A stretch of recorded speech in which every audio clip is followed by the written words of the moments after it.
Gotta get it together. Get it together. Get it together for brothers. Gotta get it together for sisters. Hey. Good morning. Good morning. Good morning. Good morning. Good morning.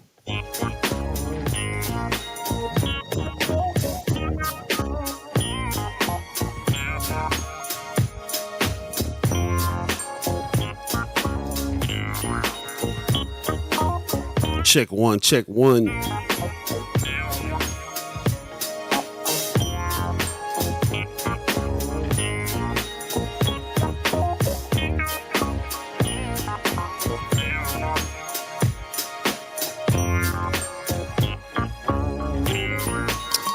All right. Fresh edition of First Sky Omaha Radio. First Sky Omaha in the morning. In the morning. Yay. Get this coffee going. Man. Goodness. Friday, March 31st, 2023.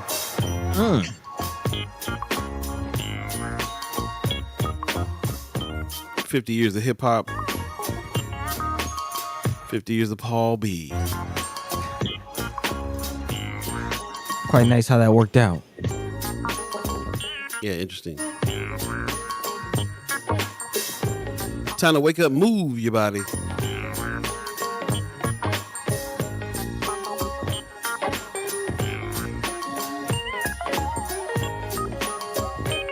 Yeah. Well, good morning. Good morning, good morning, good morning. You're listening to First Sky Omaha Radio, First Sky Omaha in the morning. In the morning. Paul Beeee, Buddi3 Da Gawd, all of you Chat Chambers Ghost listeners, radio listeners, what's happening, y'all? Thanks for joining us on this Friday, March 31st for a fresh edition of First Sky Omaha in the morning. How you doing over there, buddy? Man, I'm all right. Feeling kind of rested. Despite, in the middle observance of Ramadan. So not really eating throughout the day still. But getting a lot of rest. So yeah. Kind of regenerating. So yeah, energy is interestingly high. Nice. Well, welcome everyone. My energy is exactly the opposite today. He tired, boss. I'm tired, boss. A little struggle morning for me this morning, but making it happen. Everybody jumping in the chat early though. I can see Pop says good Friday morning and love to the First Skyers all around the world. Heard that, Pops. Appreciate you. Brooke gives us a good morning over on YouTube. Thank you. Leah Keister says Friday. Yay. Miss K says good morning, First Sky fam over on YouTube. Appreciate that. And Stacey Jean gives us a good morning, First Sky Omaha family and friends on Facebook. Appreciate you guys on Facebook and YouTube. We're still going to keep on rocking Facebook and YouTube for quite a while. Oh, yeah. Until we figure something else out. So possibly our own thing. Yeah. We're moving towards that for sure. But appreciate everybody that's coming on now. Do us a favor and share the show. If you don't mind, share the show. We can get as many people in the conversation as we can. It's going to be a doozy today, actually. Oh, man. Yeah. Quite the conversation today. If you haven't been paying attention to what's going on and what we like to call the Great American Drama, our state's legislature still in the middle of session. And yeah, man, getting into the politics. Shout out to Matt Wynn, who kind of broke it down to us. Again, we were talking to him and he broke down, it's more about the policy than the politics. A lot of people disenchanted with the politics, kind of just don't really want to deal with all the minutia of the thing. But how do we get things done? You know what I mean? And that's the policy part. So we're going to talk about a little bit about a policy, but we're going to talk about some politics today too as well. To have the senators coming on, definitely looking forward to that conversation. And then also a few other things going on. So definitely looking forward to hearing from you. We did miss Wednesday. So big shout out to everybody, for your support. Definitely thank you, for your kind words to my man Paul and things like that. And just your continued support and patience, man. We have the best audience, man. The best community that we built here, man. Really does feel like a family. So was unfortunate, not to be here on Wednesday, but definitely glad to be back. Yeah. I appreciate you bringing that up. I definitely wanted to thank everybody for understanding the death in the family, and that that's tough news sometimes. That's tough news all the time. It's tough Yeah. to continue to do the thing that you're trying to do when stuff like that is happening. So, like I said, like Buddy said, really appreciate everybody that sticks with us and understands. And we shout out to Precious McKesson and Kimra Snipes who were also gave me some shots out when I let them know. I will definitely have them back on Wednesday again, and we hate to miss them during the week, but it was unavoidable this time. So appreciate everybody that understood, and also want to give a shout out to everybody who on the radio channel, the 630 crew. Let us know how the mix was there. But I got a few shots out from there too. Just words of condolences. Been a tough couple weeks. Been a tough year, really. Yeah. Everybody. So still pretty tough. Still dealing with things, but I'm here, and there's definitely some big things that need to be talked about today with what's been going on here this week. Shout out to everybody who's been putting things in Friends of Sky Omaha, bringing some things to our attention.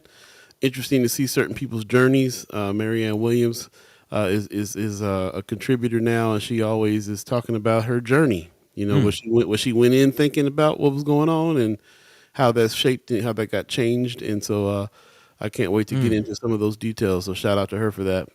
Man, that's a powerful thing. It really is. It really is. It really is a powerful thing to see that a journey happen when a person, people changing their mind and I think it's important for First Sky Omaha really to be the catalyst for that, because that's what we're here trying to do. We're here trying to have conversations that shape how we think about things, and that means that at some point you might change your mind for what you originally thought about a thing, because we talking about it, we bringing some evidence. There's just a lot that happens on this show, and it's all to work out what it is you think about a thing. So to be able to facilitate somebody who is really trying to think through things and watch and see and change, and we have the ability to change our minds. That comes from like having some respectful dialogue and everything else that we're trying to put forth here. So appreciate everybody that's doing that. In the chat real quick, Pop says had trouble getting on the YouTube, not available for the first couple minutes. All right, appreciate you letting us know that.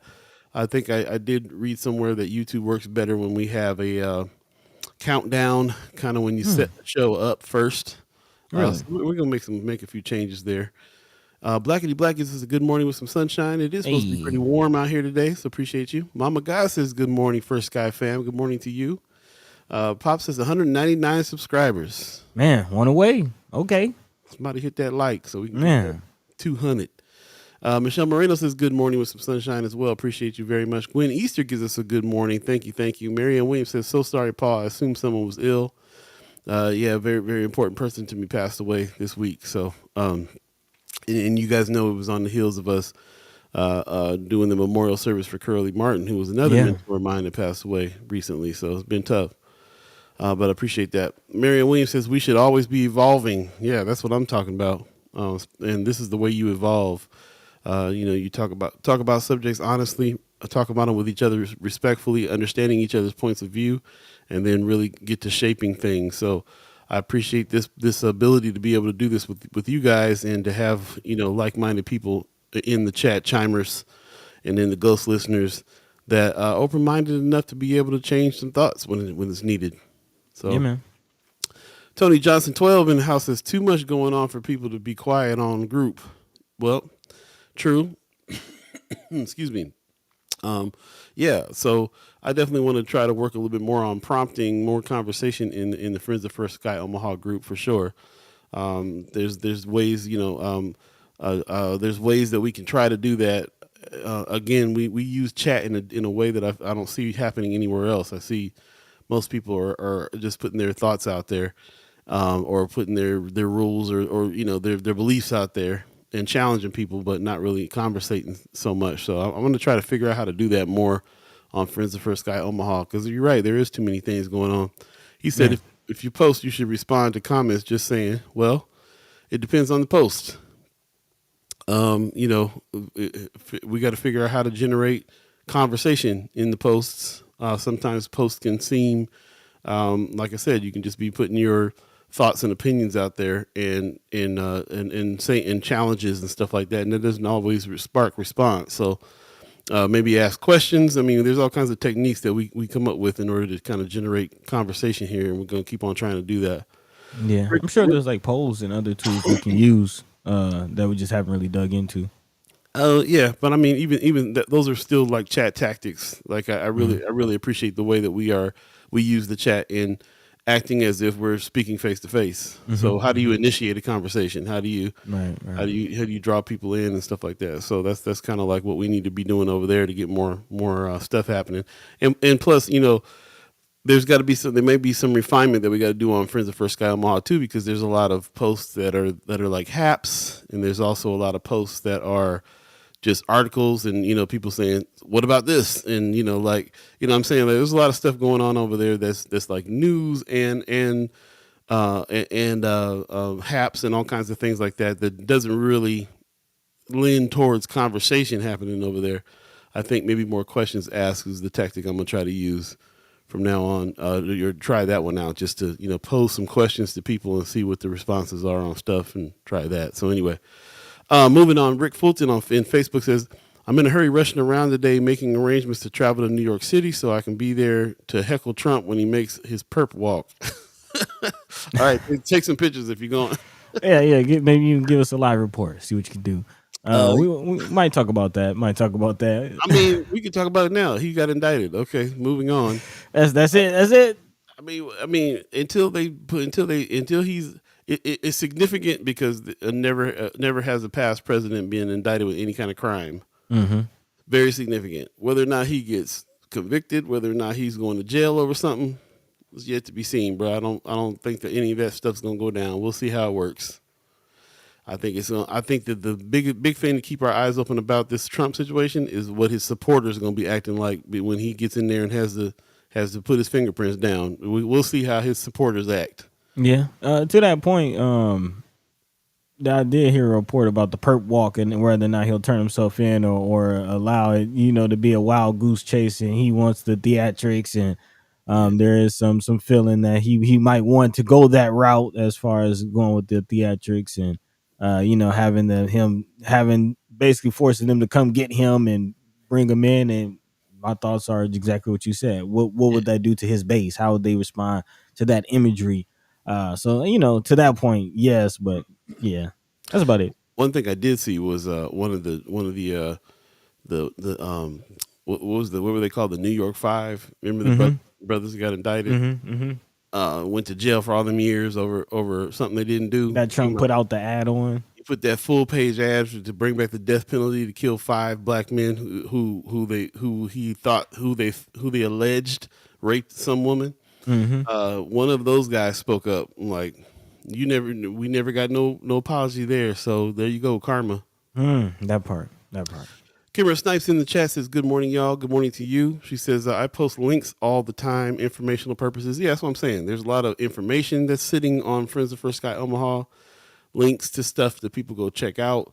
That's different than engaging in conversation. So if we want more conversation engagement, then there's some other things we got to do. Maybe how like Tony Johnson 12 is saying, posts need questions or something, not just only link. Right. So that page is serving a purpose right now in a bunch of different ways. Like I said, haps, information, links to go check stuff out, links to sign up to some things, to organize a little teeny bit of chat. And a whole lot of people saying, check this out. What here's what needs to happen, or look at this, and that's kind of it. So I don't know. Maybe Friends of First Sky Omaha is not the platform for more conversation away from the live stream. Maybe the live stream is it for the conversations that we're looking for, and we just use prompts from Friends of First Sky Omaha to talk about things during the show. I'd like to try to get a little bit more feedback, though, on how we can engage people a little bit more on Friends of First Sky Omaha. So let us know. Yeah, what would y'all like to see with the group?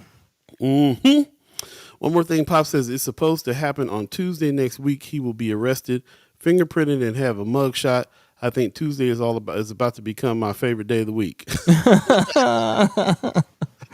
We'll see the circus. We'll see the circus when it happens. But yeah, not holding our breath. Let's go ahead and get the show started and jump into some of these topics so we can have time for the brother senators, Terrell McKinney and Justin Man, Wayne, put some respect on their name, coming through with the hot fire. It's going down. You're listening to First Sky Omaha in the morning. in the morning. Diaz is going down. Hey.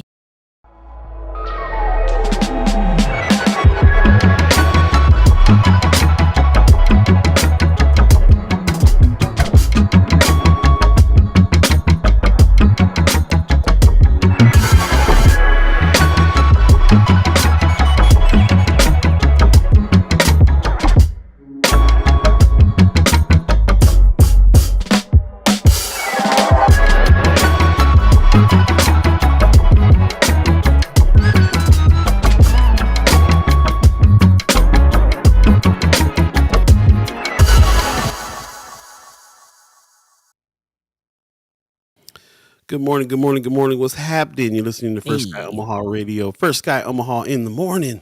In the DS. Paul B, Buddi3 Da Gawd. Yep. Chat chimers, ghost listeners, radio listeners. What's happening? Good morning, y'all. Yes, we love you very much. Miss Erica Feld says, "Good morning. Only here for a few minutes. Friend coming to take me to breakfast, but I'll check the replay. Appreciate All it. right. Yeah, if you miss any parts of this show, then please go back and check it out in its entirety on Facebook or YouTube, and definitely check out the chat when you do that because that's where really all the conversation is going on. So really appreciate everybody who jumps in and contributes to that, making such a rich experience on the live stream." Brooke says, as it should, since I was born on a Tuesday, talking about Pop's favorite day. She was going up on a Tuesday. Yeah, just throwing that in there. There it is. Miss Erica Fell says groups need active admin to keep them on track. Yes, we need admin all over the place on this situation. She says I think the group is important to keep up on breaking events and to discuss so we learn more. Yeah, I think it's important too. Definitely. But yes, there needs to be some moderation and some stuff and some active administration to keep it on track.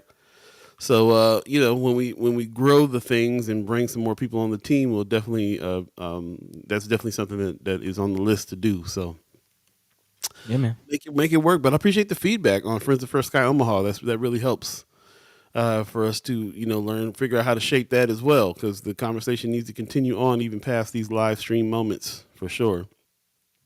Buddy, what you thinking about the Friends of First Sky Omaha? How does it work for you?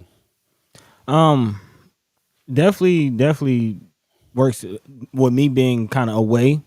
Mm-hmm. It works with kind of keeping me in touch and tapped in with what's going on.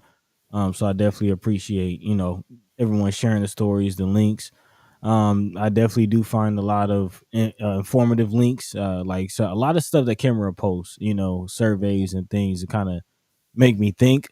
But I am kind of realizing that I personally underestimated and just kind of didn't really put much thought into what that page could be, what the group could be.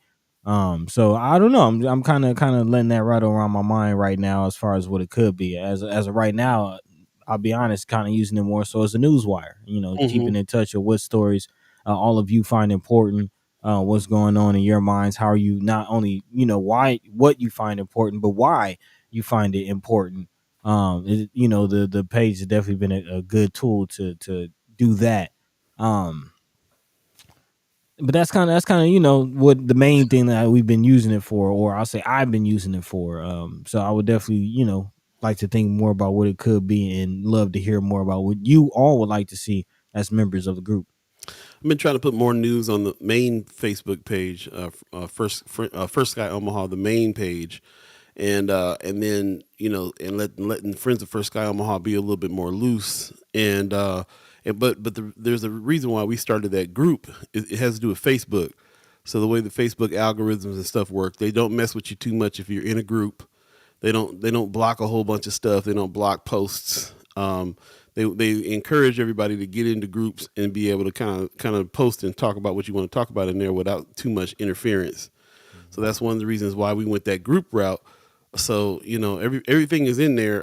Tony Johnson 12 is asking, is our admin deleting things? Every once in a while, I will delete some stuff, but it's mostly we've been getting a lot of spam lately. Yeah. Justin Bieber deaths and stuff like that. So we I have to go in there and clear that mess out. I don't know how them bots are getting in there for that stuff. So I clear some of that kind of stuff out most of the time. But that's about it, man. I really don't have time to do too much admin cleaning of the Friends of First Sky Omaha page. I kind of just let it do what it does. So Christy Norris back around over on YouTube says, I've been working a lot, haven't been able to be as engaged. Appreciate you coming today for sure, and appreciate you, Uncle Zane. What's up, dude? How you doing, man? The dude. Good morning to you. Guys are up early this morning. I love it. Yeah. And also, I just real quick. Just want to finish that. Welcome back to Christy Nora. Appreciate you coming back in. Come on back. Yeah. We appreciate what engagement you can give. We definitely appreciate any engagement we can get. So definitely welcome. And speaking of engagement, to answer your question, Brooke, yes, Harold has good breakfast. Yes. Every time I go to Harold, man, I have to fight with a Republican. Though I have to have a conversation. You might be next. It's been a couple. It's not really the workers, but it's been a couple times. There's some people in the booth next, and it's like, I'm not feeling your energy. I will say though that I walked in one time while Warren Buffett was walking out. That's one of his favorite breakfast spots. One of the spots. So, I think Jack Nicklaus goes there often when he comes to town too. Yeah. Okay. Come on, flew over to the cuckoo's nest then. Harold's. That's what's up. Yeah. It is already 7:23. Man, leaving the concept of time. We definitely got some things that we want to set up and talk about a little bit before the brother senators come on. Terrell, McKinney, and Justin Wayne. Put some respect on their name. Appreciate that. Jazari Kawal says, I finally got a media pass to be one of the on the legislative floor. Oh man, okay, we need to talk to you. And man, it is a different perspective from there. I bet. Maybe expound upon that. We're gonna be talking about it today. I think we might have some clips and things for you, for some of you who haven't seen some of the footage from the legislative floor. But I would definitely love to hear more about why you say that, Brother Jazari. Yeah, and then of course we do have to make that. Pops is reminding me right now. Everybody around here knows it, but Jim's went up in flames. Yeah, man. Recently, man, Jim's barbecue. One of Pop's favorite spots when he comes out here for sure, and one of the only black-owned restaurants in North Omaha, man. So that was kind of a tragedy there. I don't know if it's all the way burned down. We got to look into it a little bit more, but didn't look like it from the reports. It looked like kind of more so just a contained fire in the kitchen, not like a engulfing, consuming type deal. Yeah, most definitely. Hopefully. We'll go ahead and jump into some of these subjects. Christy Norris saying, my question today, I hear Senator McKinney and Senator Wayne, is there any way to move their bills but block or filibuster the rest of the BS? That is quite the question. Doesn't seem like that's the case, which is causing them mad frustration. And we'll definitely play some clips of the stuff that they have been on the floor saying because of this frustrated situation we got going on here. So, excuse me, we'll definitely be talking about it's kind of the big subject of the day that we've been preparing for. Yeah, the last couple of days, so we can go ahead and jump into some of those things. But thank you very much. Appreciate that very, very much. Ariel's 402, all female barbershop in Omaha. Yes, we posted that in Friends of First Sky Omaha. I did see that. You can meet the owners and those and check out what the spot is and all that good stuff. So check out Friends of First Sky Omaha, where there is an article about them there, and everything else. Everything else, man. There's a lot in there.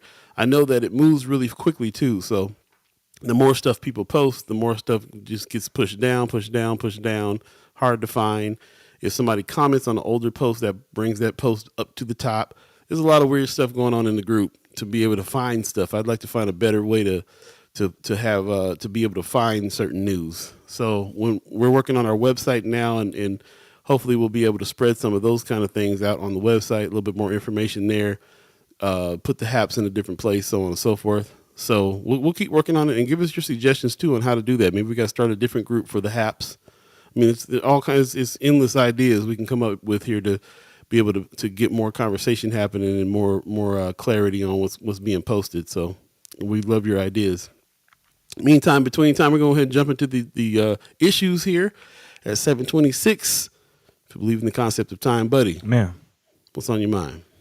Well, real quickly, just a little bit more information on the Gems fire while we're talking about it, while it's kind of top of mind, Hmm. if you will. Of course, a long standing, restaurant in the community. So we might need to rally around them. Although it wasn't, any real significant structural damage, it does seem like financially they did take a hit, according to this Omaha World Herald article. About 60,000, no, close to $80,000 in damages done to the property and to the business. About an estimated $40,000 in damage to the building, and then another additional $20,000 lost in contents. So again, if anyone has any resources or just an affinity for the business, there might be might need to be an effort to rally around the business and support them. Again, in a time when we're trying to build our economic base in Omaha, the last thing we need is the loss of yet another business. And the loss of saucy fries. I don't know. Man, you can't forget the saucy fries. Can't forget the saucy fries. Wow. Yeah, man. Don't know what to say about that. Like that's tough. We've lost. We're about to lose timeout.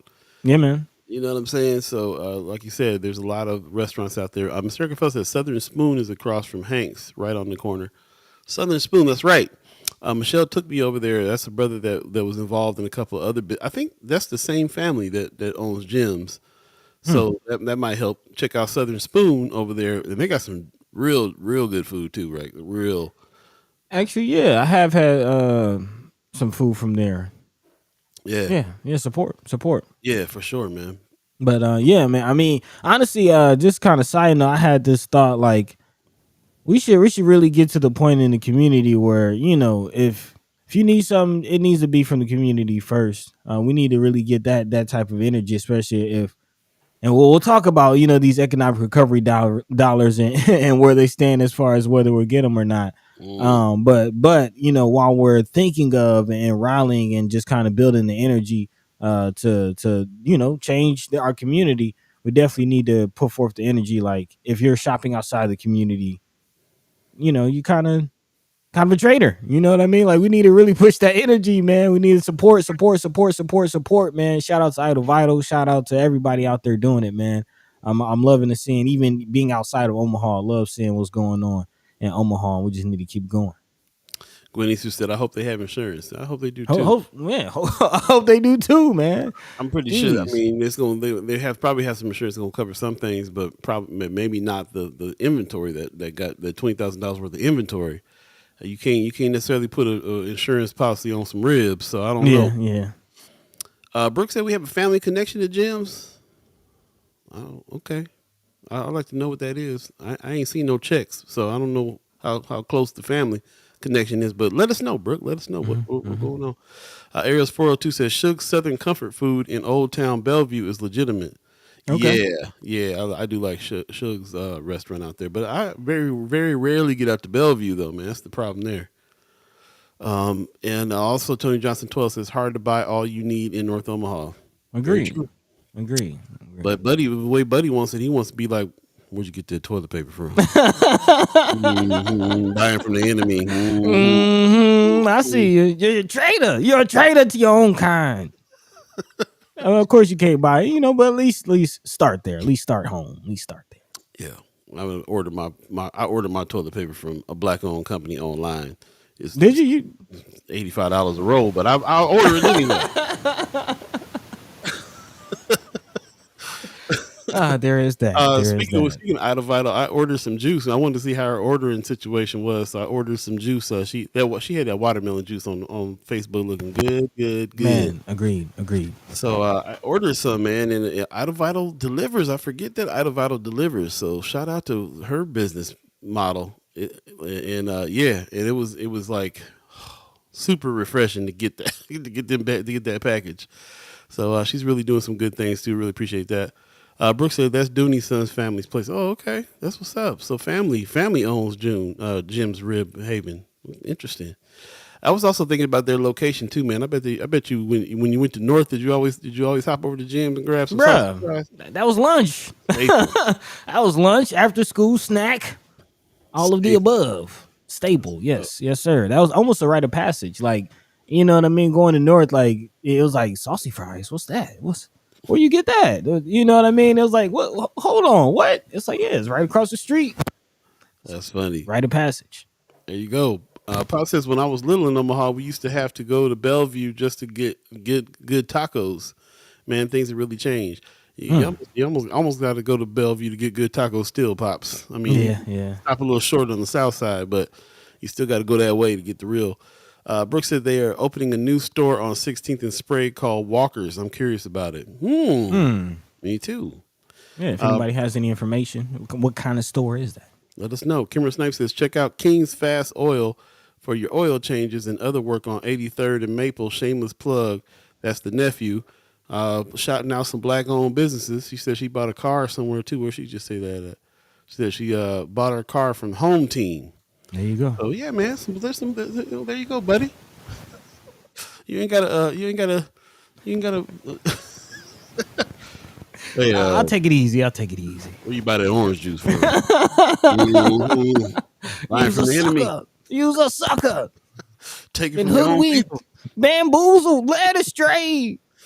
Gwyneth said, I went to try Southern Spoon's oxtails. They look good on the picture posted by Pastor Sanders. There you go. Okay. We got that underground media connection. That's what it is, man. Yeah, there's actually, been talk about putting together like some black pages or like, some black owned the directory. Yeah. So everybody's got a version of it. Right. I think Empowerment Network got the biggest one. So, yes, they do. I forgot about that. Yeah.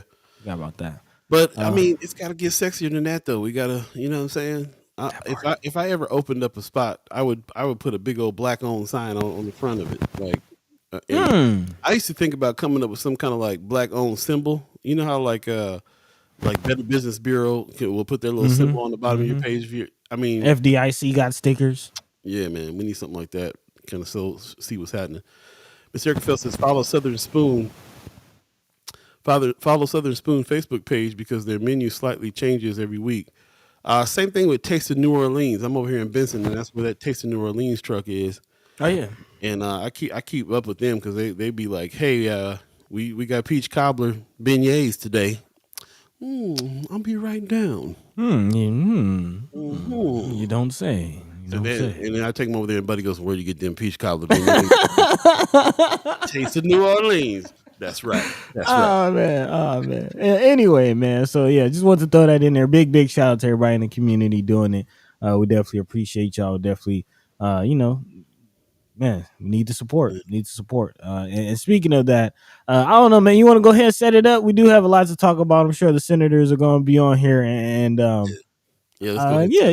Let's go ahead and switch gears. Again, we're talking about businesses in the community, and us all are looking for and hoping for LB 1024, this economic boost, the Economic Recovery Act, to definitely aid in those efforts. But there could be a hiccup in the road, man. Paul, you want to set it up? Well, I guess I can. I'm very, very concerned about what's going on here. My question is about here's what I was telling somebody yesterday. So we brought on the senators, and we were calling this thing the legislative report. They haven't really been coming on giving us reports. What this show is morphed into is how to play the game. How we're understanding more about the process, how to play the game in the legislature. And one of the things that you have to have, especially if you're two black men in the legislature in Nebraska, are allies. So what we're witnessing here this past week is understanding the rift between the allies. We kind of understanding some things here, and we don't quite know what is going on all the way, and we're starting to look through some things. So one of the things that happened this week is it felt to me like the brothers were asked to sit down by some of the allies when they chimed up trying to fight for North Omaha and try to make sure that the North Omaha bills and stuff get through. Because how long? What's going on here with the filibuster? What's going on with the slowing down of the process, even on days that the filibuster is not happening? We need to start answering these questions, and we've been talking about these bills and the trans bills and all these things this whole time. and then been in solidarity with some of the folks that we've had on before, Megan Hunt, Senator Kavanaugh. We've had these people on the show before, and we've been talking to them about the issues, and we think that bill's trash too. But at the same time, we gonna hold up the whole year.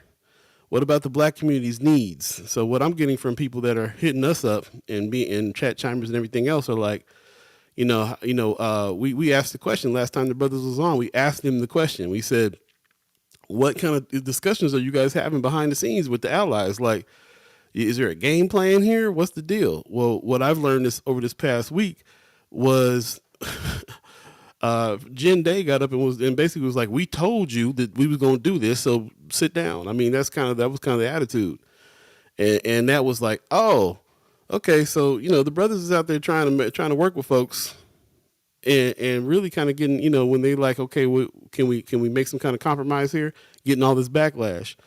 And it felt pretty disrespectful, and it made me wonder: do we got allies? Are there allies there? What's really going on? So that's my personal take from like looking at watching some of the legislative days and reading some of these articles and understanding some stuff. And so these people, the chat chambers have been asking questions all week long, like, "What's up?" A couple things that I really wanted to make sure we come across with right now is that what I'm seeing is these brothers up in the legislature fighting for North Omaha, and really feeling a little bit like people are not understanding that fight, certainly not having their back on that fight. So for me, first things first, our audience needs to understand that that's what's happening up here fighting. And I don't even want to entertain anymore anybody that's coming and trying to tell me, what are these brothers doing up there? They're not even this and they're not even that. You ain't paying attention if you got something to say like that, because all I see is them up there fighting, and all I see is them fighting by themselves. Very rarely do I see anybody that comes to come in there and really publicly. They might be talking behind the scenes, but publicly really kind of state like, this is what we're going to do. This is what we're going. This is how we're going to help. The people, people that I thought was allies. I'm trying to ask the question. So how we do. We're not just going to start throwing out some inflammatory things and start calling people out their name and so on and so forth. We're going to definitely invite people on. We're going to talk to people. We're going to ask some questions and try to get some answers. Give people benefit of the doubt until we can really until we can really come to some conclusions about some things. So this is kind of an ongoing thing. We're definitely going to talk to the senators today. We're definitely going to bring in some folks to answer some questions, and we're also putting some invitations out to the people that we call allies before and had on the show before. I'd like to speak to Megan Hunt personally. I'd like to speak to Senator Michaela Kavanaugh personally. I would love to ask them some questions about where they're at on that. Have them answer to me why the spirit of what happened yesterday, or I don't know if it was yesterday or the day before now, but what's up with that? What's up with you trying to act like Brother McKinney doesn't know his constituents? What's up with that the attitude of sit down? We told you we were going to do this. Get behind it. There's supposed to be a walkout on this trans bill from schools in the area today. There's so much energy behind all this that everything is getting lost in the mix. So that's kind of I'm just trying to frame up from my perspective what's going on as far as what I see. Buddy, if you have anything to add to that, let's throw it out there too, and then we can start bringing the senators on, because I see one senator in the wings right now waiting. But let's go ahead and finish setting that up if you got something you can add to that. Yeah, I mean, of course, we started this season off, really looking at what's going on with LB 1024, and that's kind of been last season the big theme throughout the entirety of the season was following the money. Really trying to figure out what's going on with all of this money that's coming in on the heels of the pandemic, all these federal dollars that are being allocated to the state for people in need, people impacted, and we all know that North Omaha and the quote unquote African American community was disproportionately impacted by the pandemic. And beyond that, there's been systemic impacts that have, driven our communities to where they are now. This is an opportunity to address that, a once in a lifetime opportunity to address that. That's how this started. Then, of course, we followed that into the sessions and began learning about the sessions. And I'm just setting it up for people how we got here. Mm-hmm. Because as we followed LB 1024 through the sessions and we began to learn about other bills that we should be looking out for, there came this issue of LB 574 and Senator Kavanaugh's filibuster, which again, there's a lot of cultural wars. The Omaha World Herald has reported on it as far as the nature of the bills being presented this year. So, sex education is already been a hot topic and throughout the state. And it's, again, as Paul mentioned, and we have video footage, of course, that when the senators come on, I'm sure they'll repeat it. The bill that's at question, LB 574, we don't support it. Like, I want to reiterate, because there are some news outlets that are framing their headlines in the way that makes it seem like, the senators of McKinney and Wayne are not sensitive to the issue of LB 574, and that's not the case. Right. But this is stopping LB 1024. This is let's just be honest. This is in the way of LB 1024, once in a lifetime opportunity to transform our community and change lives. Many lives and generations. Like, this is generational wealth that we're talking about that can be built. And that's being stopped. And it's very nuanced, because, again, I want to reiterate, this is not something we're not sensitive to. LB 574 is a horrible bill. We don't support it. The senators don't support it. But there are a lot of tensions boiling as a result of this. Matter of fact, Marianne Williams, you just said walkout today is nationwide protest against gun violence. This is a walkout that's happening from North High School in protest of the anti-trans bills 574 and 575 currently being debated. North is walking out today. This was given to me yesterday at 2:30. If you have a kid in school in Nebraska, encourage them to walk out too over the trans bill. Lot of activity around the trans bill.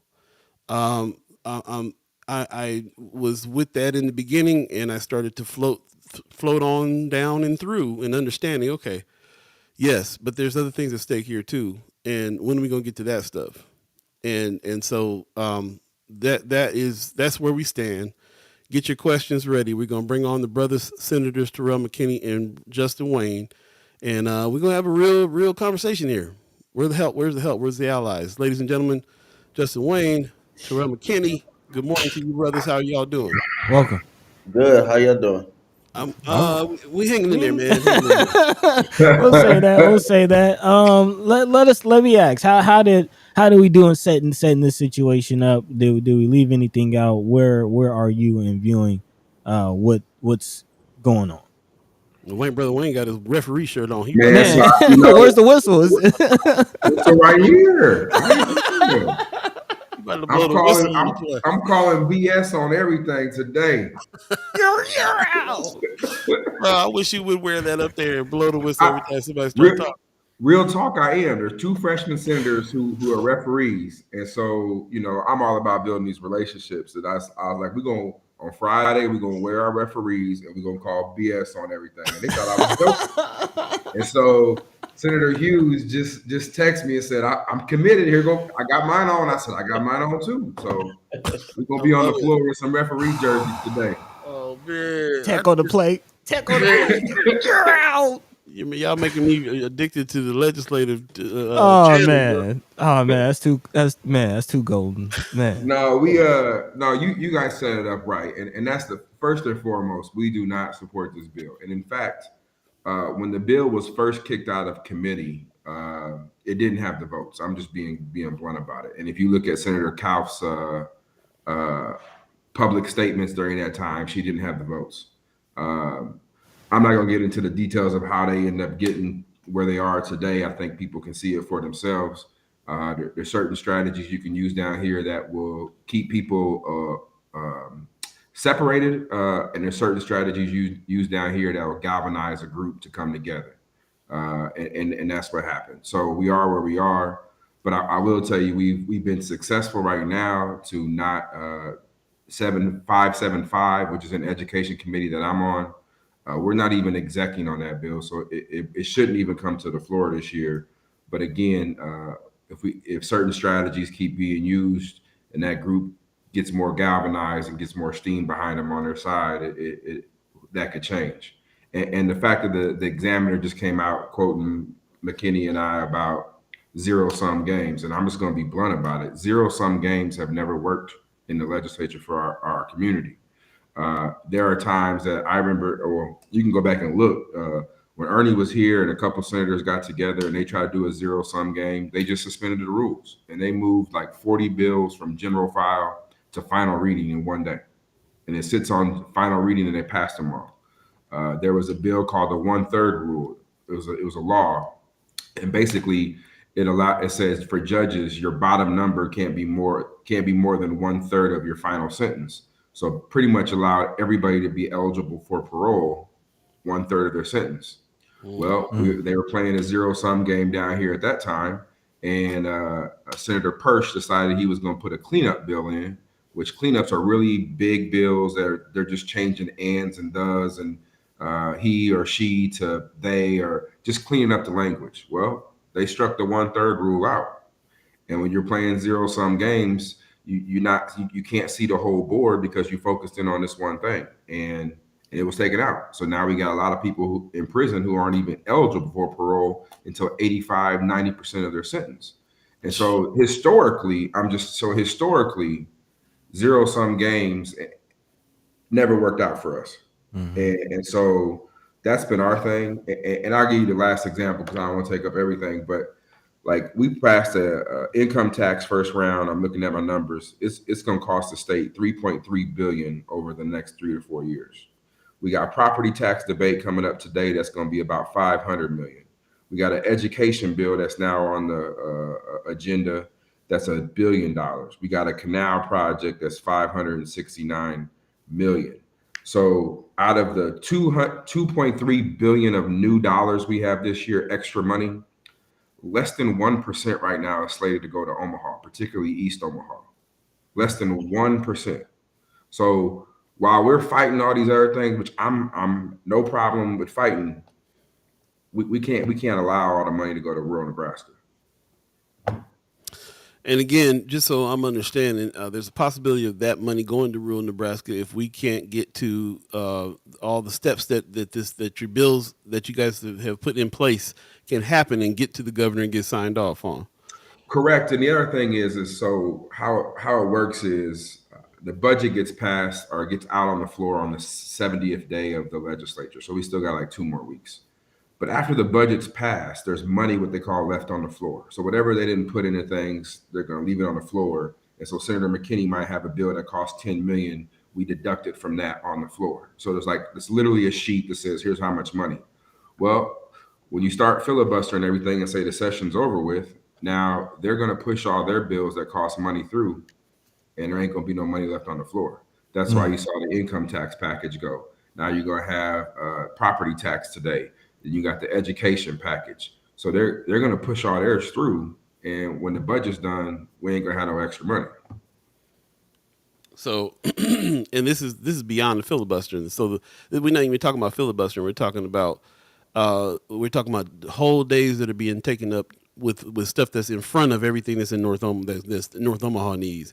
All the bills that are in front of that, they put that stuff in front of everything, which is the reason why we were talking about taxes all day yesterday. Is Correct. that right? Yeah, because that money has to be, we have to get that bill, or they have to get that bill to select file by the time the budget comes out. So they're first in line to take the money off the floor. Mm. Um, we were Before we jump into that, I'm going to ask Brother McKinney. I want to get your take on give us some plain language on how far down the line are we? mm, Um, we're down the line. Might I be don't next year. know. I guess it we're definitely down the line, and like Justin said, is we don't support that bill. But if I'm reading the room right, one, they have the votes, so Well, currently they have the votes. So just hypothetical, they keep all the votes they had to move it forward, which means the bill is going to pass no matter what, no matter the filibuster. Hmm. And if you continue to filibuster, you're going to screw a bunch of other good bills. So at the end of the day, this very bad bill is going to pass, and then you're just going to just wash a bunch of good bills that needed to pass. And that's my frustration. It's not that I don't think fighting against a bill like that is not important, and speaking up about it is not important. It's the fact that when you look at the game, you look at the board and the legislature, it's like, come on, we got a whole $350 million prison on the table that's gonna house mostly people from our community. We fighting to get money for our community, but that's potentially gonna get held up. That's the frustration. It's not that I don't think what they're doing isn't important. It's just the strategy is something I don't necessarily 1,000% I'm not on board with. Yeah, that's what I feel like. There's a strategy there that I'm seeing, like you're saying. There's kind of no real strategy. I remember asking you guys this question when you guys were here last week. Like, you guys talk off screen, off. Are you guys having conversations with these allies about trying to be able to have a conversation about getting everything taken care of as much as they can, because it doesn't seem like there is really a lot of talk going on there. And then what happened the other day happened. And I realized, oh no, they're on some other thing. That stuff that Jen Day dropped was pretty eye opening. As a matter of fact, you guys mind if I play that, because I kind of want to let people know what we saw, which I felt like was a little bit of which had me fired up, and I know it had you fired up. I had some of your reaction videos and stuff like that too. But let me jump this in real quick and see if we can. Senator Day, you're recognized to speak. Thank you, Mr. President. Hold on one second here. I'm sorry. I mentioned this a little bit yesterday, and again, we have to be careful what we say. Now, first of all, whenever you start Because something with, we got to be careful with what we say. I already was real skeptical. it's not my place to tell Senator McKinney how he should feel about anything. But number one, we don't set the schedule. The speaker sets the schedule. So if the speaker wanted to put the bill on the agenda and move it in front of the others, he could. And he has chosen not to do that. And that has nothing to do with us. And number two, if there was a bill that was introduced that was moving through stages of debate that 33 people voted for on cloture to take health care away from you and your family or your children, and you were filibustering that, and we asked you to sit down, you would be enraged by that.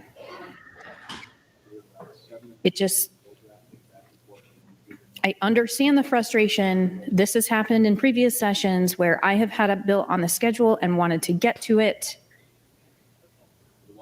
and we couldn't because of an ongoing filibuster. It is incredibly frustrating. I understand what he's saying, but we are not the ones that set the schedule here. And again, everybody knew what was going to happen. We talked about this. It was talked about for dozens of days, for several weeks before that vote on Thursday. Everybody knew what was going to happen, and it happened. So I'm going to stop right there. Just jumping back in. I don't mean to trigger you guys.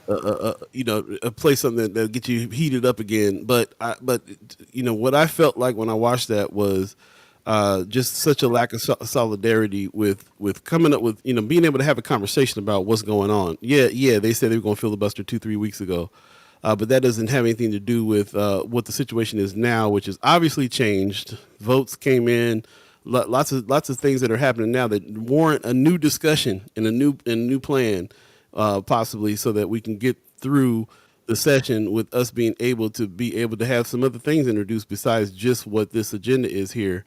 And I was really peeping how it was like they was being super defensive. Like, you got up and said, "Hey, I don't support this bill, but can we get to some other stuff like the hair bill, like prison reform, like all these other things that are also very, very important."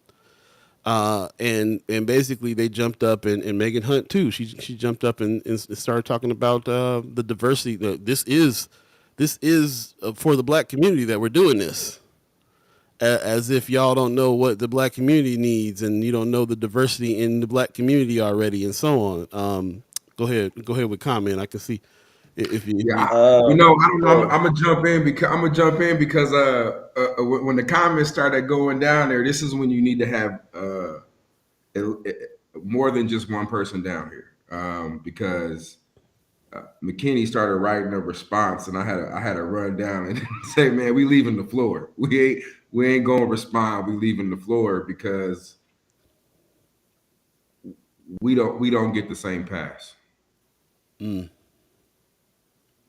So if you feel like if you would responded to that, then that would have been they would have been a headline in the Omaha World Herald. Terrell, McKinney and Wayne don't care. I mean, it about already is a headline. It already is. I mean, today there's a headline just because we talked about the zero sum game, and the media is trying to portray it like we ain't supporting Hunt and Kavanaugh. It's not that. It's. Let me break it down. Let me say this: we met with the speaker multiple times. He basically said we got a week and a half to figure out all of our amendments. We got a deal on criminal justice reform, and he basically said we probably ain't getting to it.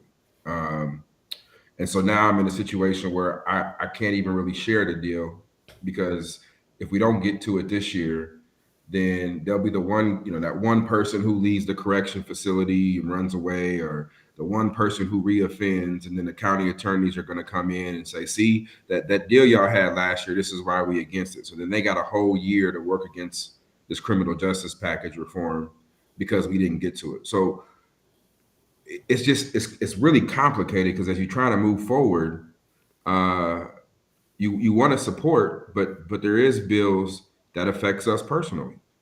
And so we all got a family member caught up in something, and we trying to make sure the system is better. It's hard, but historically, and I'm just saying historically down here, zero sum games have never worked. They already showed that they have the votes to suspend and change the rules at the drop of a hat. They already changed one rule, and that was their shot across the bow, saying, look, y'all keep going down this track, we're gonna suspend all the rules.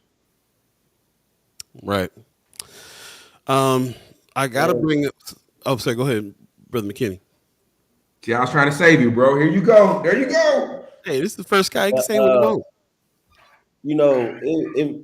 I was writing a bunch of stuff. It definitely was going left if he didn't pull me. But my thing is, the same way they told everybody they were going to filibuster. We could also say we knew going into this session the Republicans had the votes to do everything they wanted to do. And we, as the minority group in this body, that meant we had to be strategic on how we get things done this year. We don't have the luxury to just put things forward and not be strategic and not think about the consequences of everything we do. And I'm not saying people should always support everything I do or whatever, but we have to be strategic. If you're working from a deficit, are you going to continue to dig deeper holes in that deficit? And for us as Black people, we automatically been working from a deficit our whole lives, and we've been trying to navigate all these systems and trying to figure out a way to get wins for our community. And that's what they're not understanding, is that we're trying to fight for our community. And to stand up and say that you know more about my community and things like that was super offensive. And people asking like, why don't we fight? What agreement is it to figure out when these people are clearly saying they're going to kill the whole session? Where's that compromise at? Yeah, I mean that's the complete opposite of a sum zero game. It's all or nothing, and what I'm hearing is usually you end up with nothing. Ooh, excuse me. 8:01 right now. If you believe in the concept of time, excuse me. If you're just joining us, we're with Terrell McKinney and Justin Wayne. Put some respect on their names. The senators in the House, and I gotta say we're at this next situation here. Hold on one sec. Goodness, we're at the point here where you're talking about strategy. You're talking about being the minority in the room, and we ain't talking about color. We're talking about your positions. Because a lot of times I feel like a lot of times it's just y'all too. So the strategy that has to happen in when you're in a room with the majority Republicans that's going to go a certain way is that you have to ally up with other people. You have to convince them that it's important, and it will also even benefit them sometimes. You know how it is with negotiations. You can't just be like, "Hey, I need this, and I need you to to hook me up here." You got to figure out a way that's going to benefit them as well, even to get them interested in voting your way. So these are the strategies you're talking about, and the strategies are definitely tied to allyship. Mm-hmm. What's striking me is I thought that the allyship was pretty there, and I'm feeling a little bit this week like it's not. And like I said, I'm not going to go too far with it because we've been calling. We've had Megan Hunt and Senator Kavanaugh on the show before. We've been calling them allies. We've been putting respect on their name this whole time. And before we start backing away from that, we want to bring them on and talk to them again and ask them questions. But before we get there, you guys are here, and so I got to start asking these questions. Where's the allyship? Do you feel like you have the allyship? Do you feel like you guys are made to feel like it's just y'all all the time, or are there other conversations going on elsewhere that can help? I'm starting to hear other stuff, and I'm starting to see other stuff. I'm starting to see a little bit of privileged stuff happening around here that makes it so that we got some stuff that we think is more important than what the brothers are here saying is important as well, and not even leaving it up to y'all all the way to call it for your areas. So the allyship piece that we're going to have to continue to talk about. I know you got to be careful about what you say because you're still in there working on the strategy with the strategy stuff. But how are you at least feeling about this? Honestly, I mean, I think I said it on the mic the other day. I just feel like it's just me and Justin, and it don't matter about the party, if I'm being honest. No matter the thing, at the end of the day, when a black man stands up for the black community, you're placed in the middle because historically and traditionally, no matter the party, black people have gotten screwed, and that's just being honest.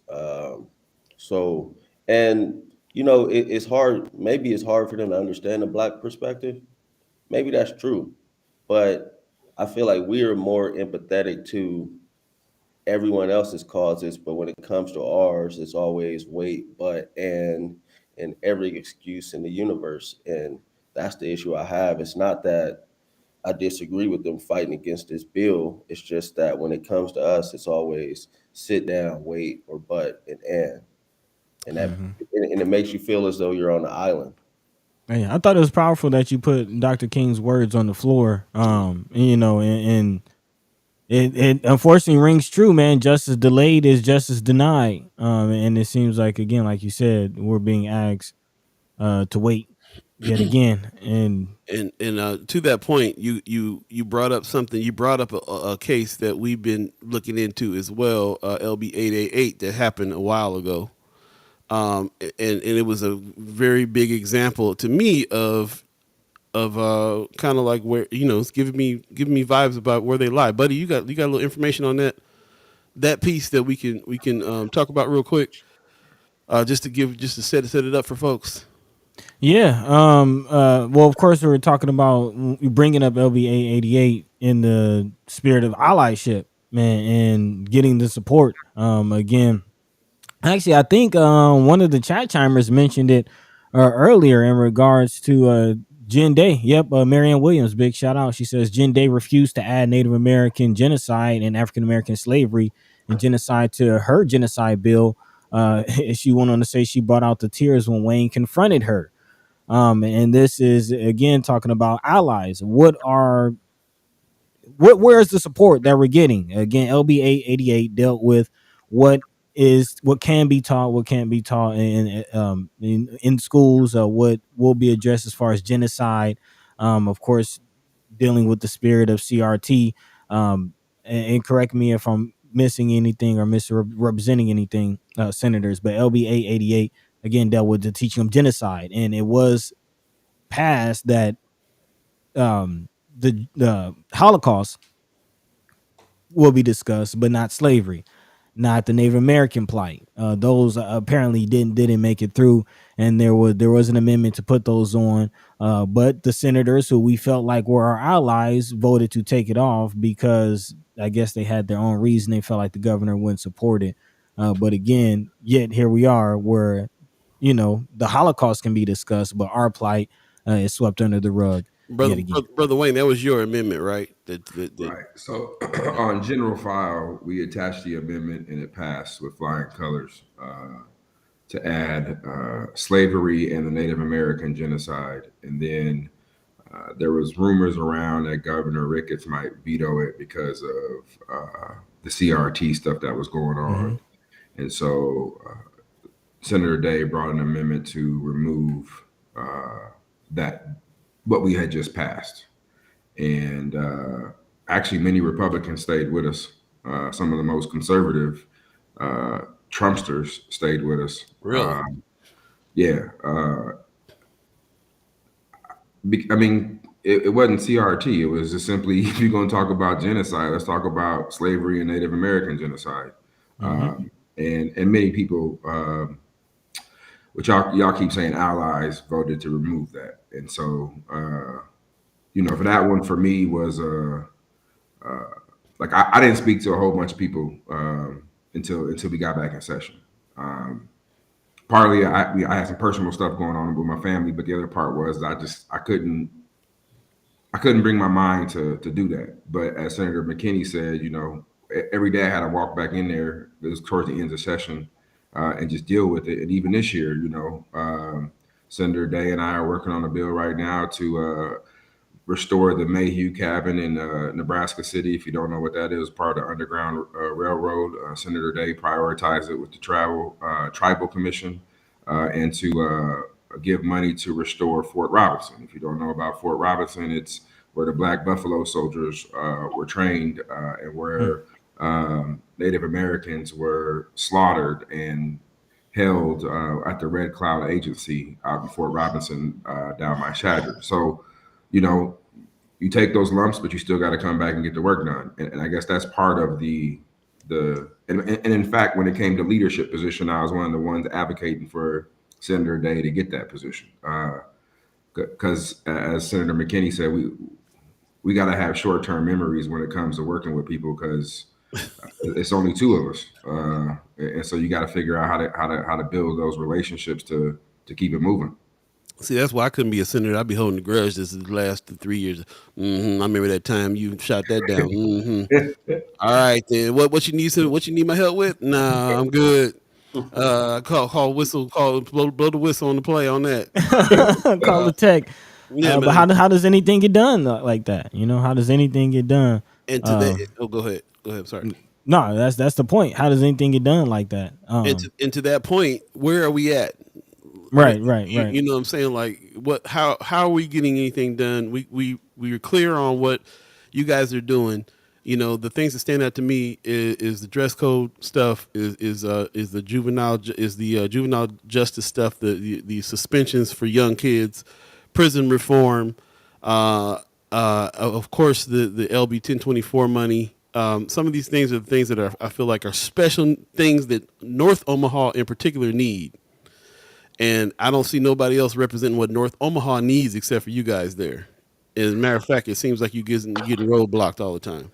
Yeah, I mean, it's the best example I can use is a personal one, and it's my mom is Caucasian, and we used to always talk about the talk of getting pulled over by the police, and my dad was always talking about he's African American. My mom really couldn't understand it, right? And then one year, our Jeep got stolen, and then we got it back, and we got pulled over about 6 blocks from our house. My brother was driving, and they called my mom. It was basically like, this car was reported stolen, blah, blah, blah, blah. And she's like, no, my son's driving it, my older brother. And the cop literally said, wait a minute, ma'am, you sound white. The kids we got out the car are black. And it isn't until a loved one or somebody you care about are found in those, what I would say, racial positions, you can actually empathize. Like you really can't understand it until it happens home. And I think that's what we're seeing a lot of right now is like you can't put your shoes, you can't, fill the shoes of a black person unless you experience that. So it ain't that we're for these bills. It's just that we also got things that Black America, particularly Black Omaha, need too. So how do you balance that? And right now, just to be blunt about it, I don't think it's being balanced very well. You feeling the same way, Brother McKinney? 1,000%. I just is my thing is for a lot of people, and I've seen the comments and I haven't replied. I'm doing my best not to reply of like people like, making it like we don't understand or we don't care. And it's not that. It's just they have to understand that we come from a unique background and a unique perspective. And historically, we've been messed over and neglected.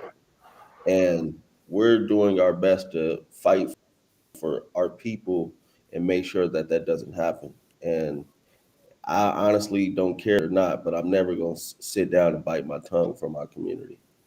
And I'm going to just leave.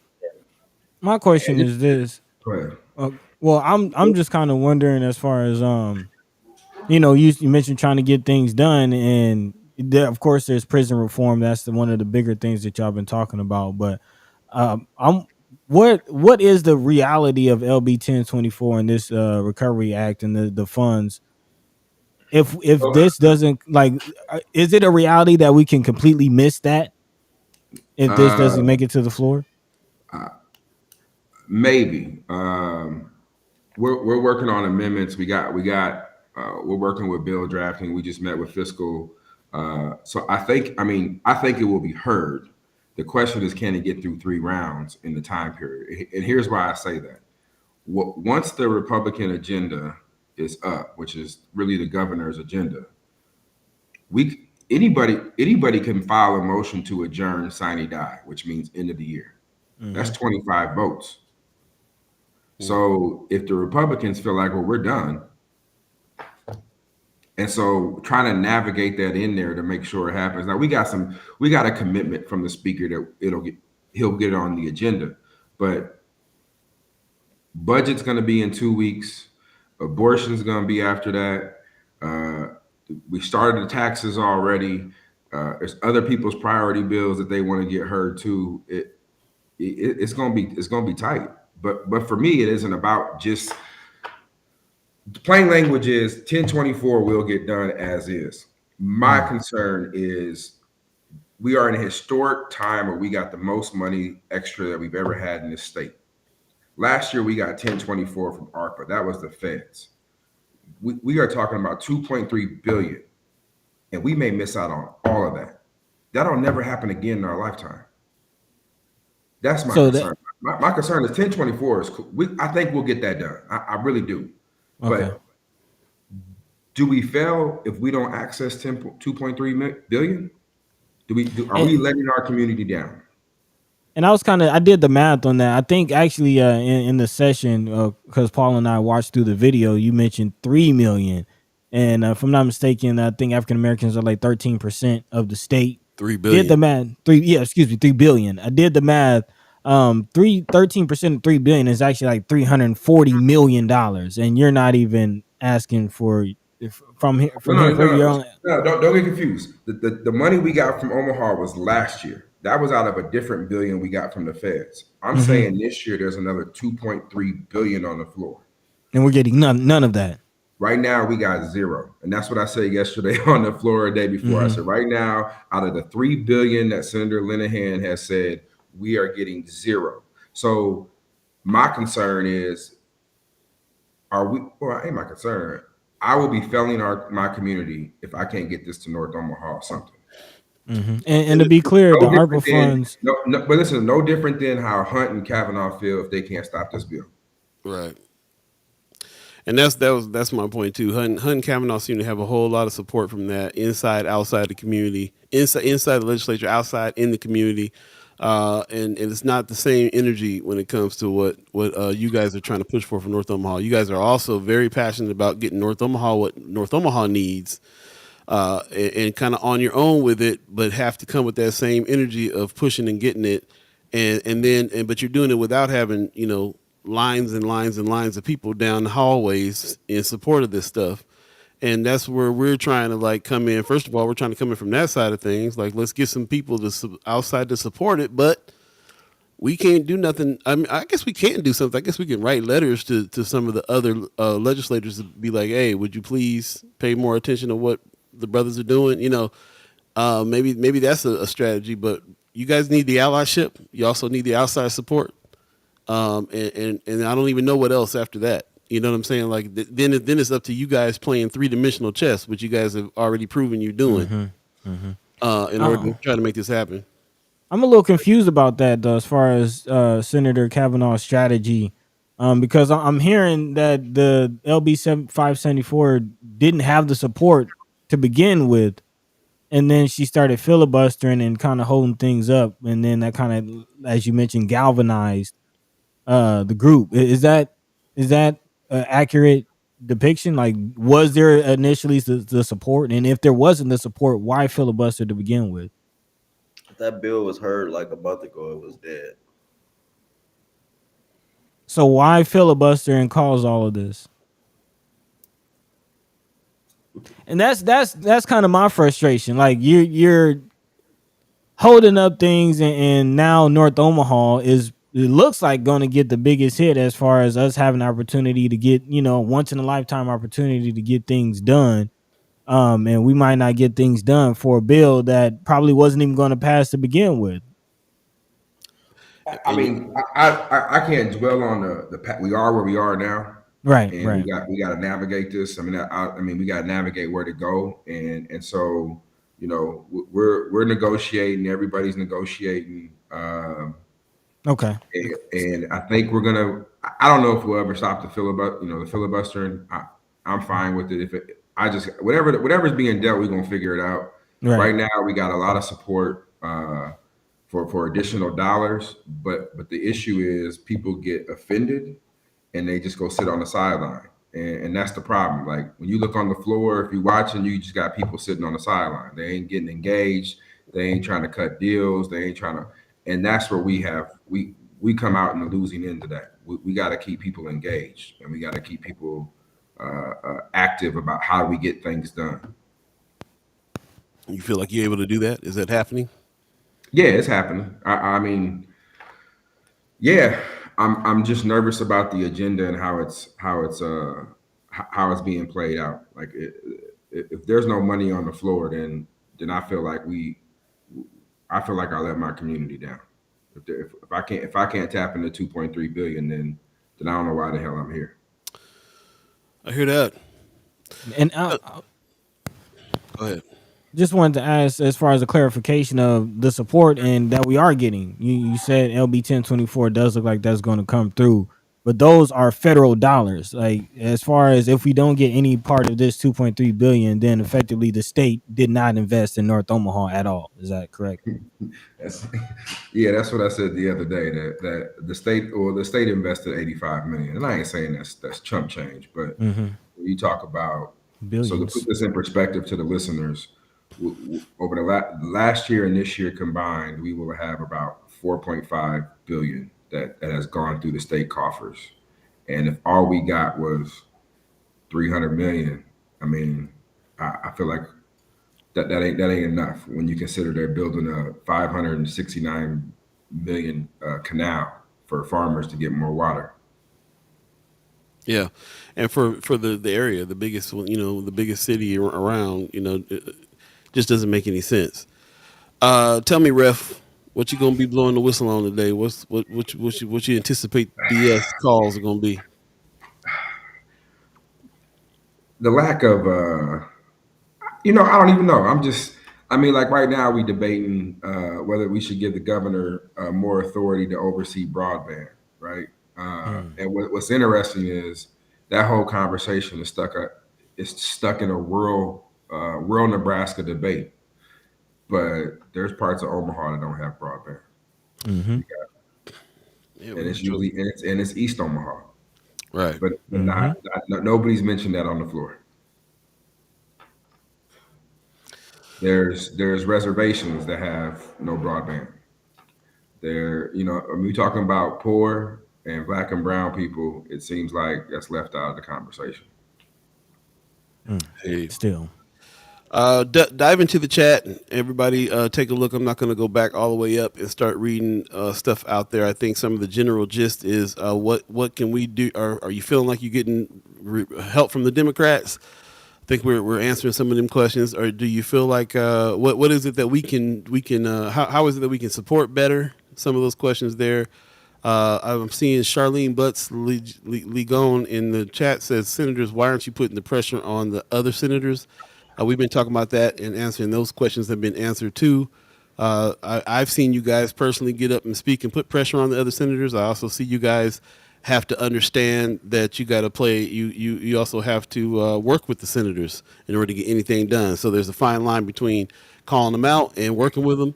And I can't, I wouldn't be able to do it. So I'm seeing the expertise here on how you guys are doing it. If there's anything in the chat that you have saw just over the thing that you want to answer to, go ahead, Brother McKinney. Sorry.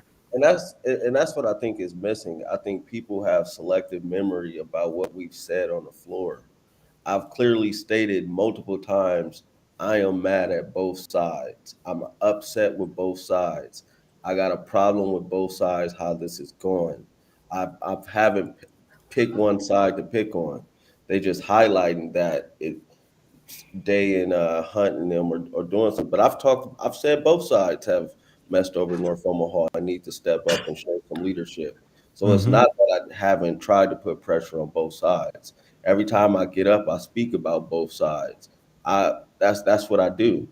And I see a question, why are you not voting no on LB 753? Well, I don't trust white people to ever care about black kids' education. That's why.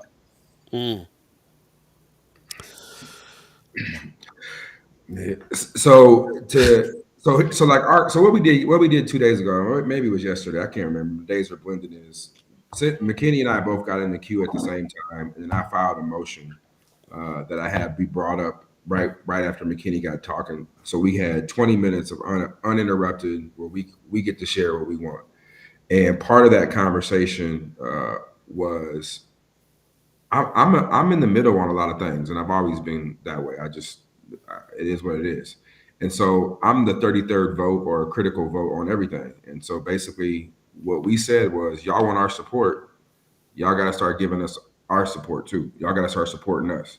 I will tell you, after we did that for 20 minutes, that's why I feel like 1024 is going to be fine, because we had numerous of Republicans come up to us saying, okay, what we got to do? How are we going to get there? How are we going to get there?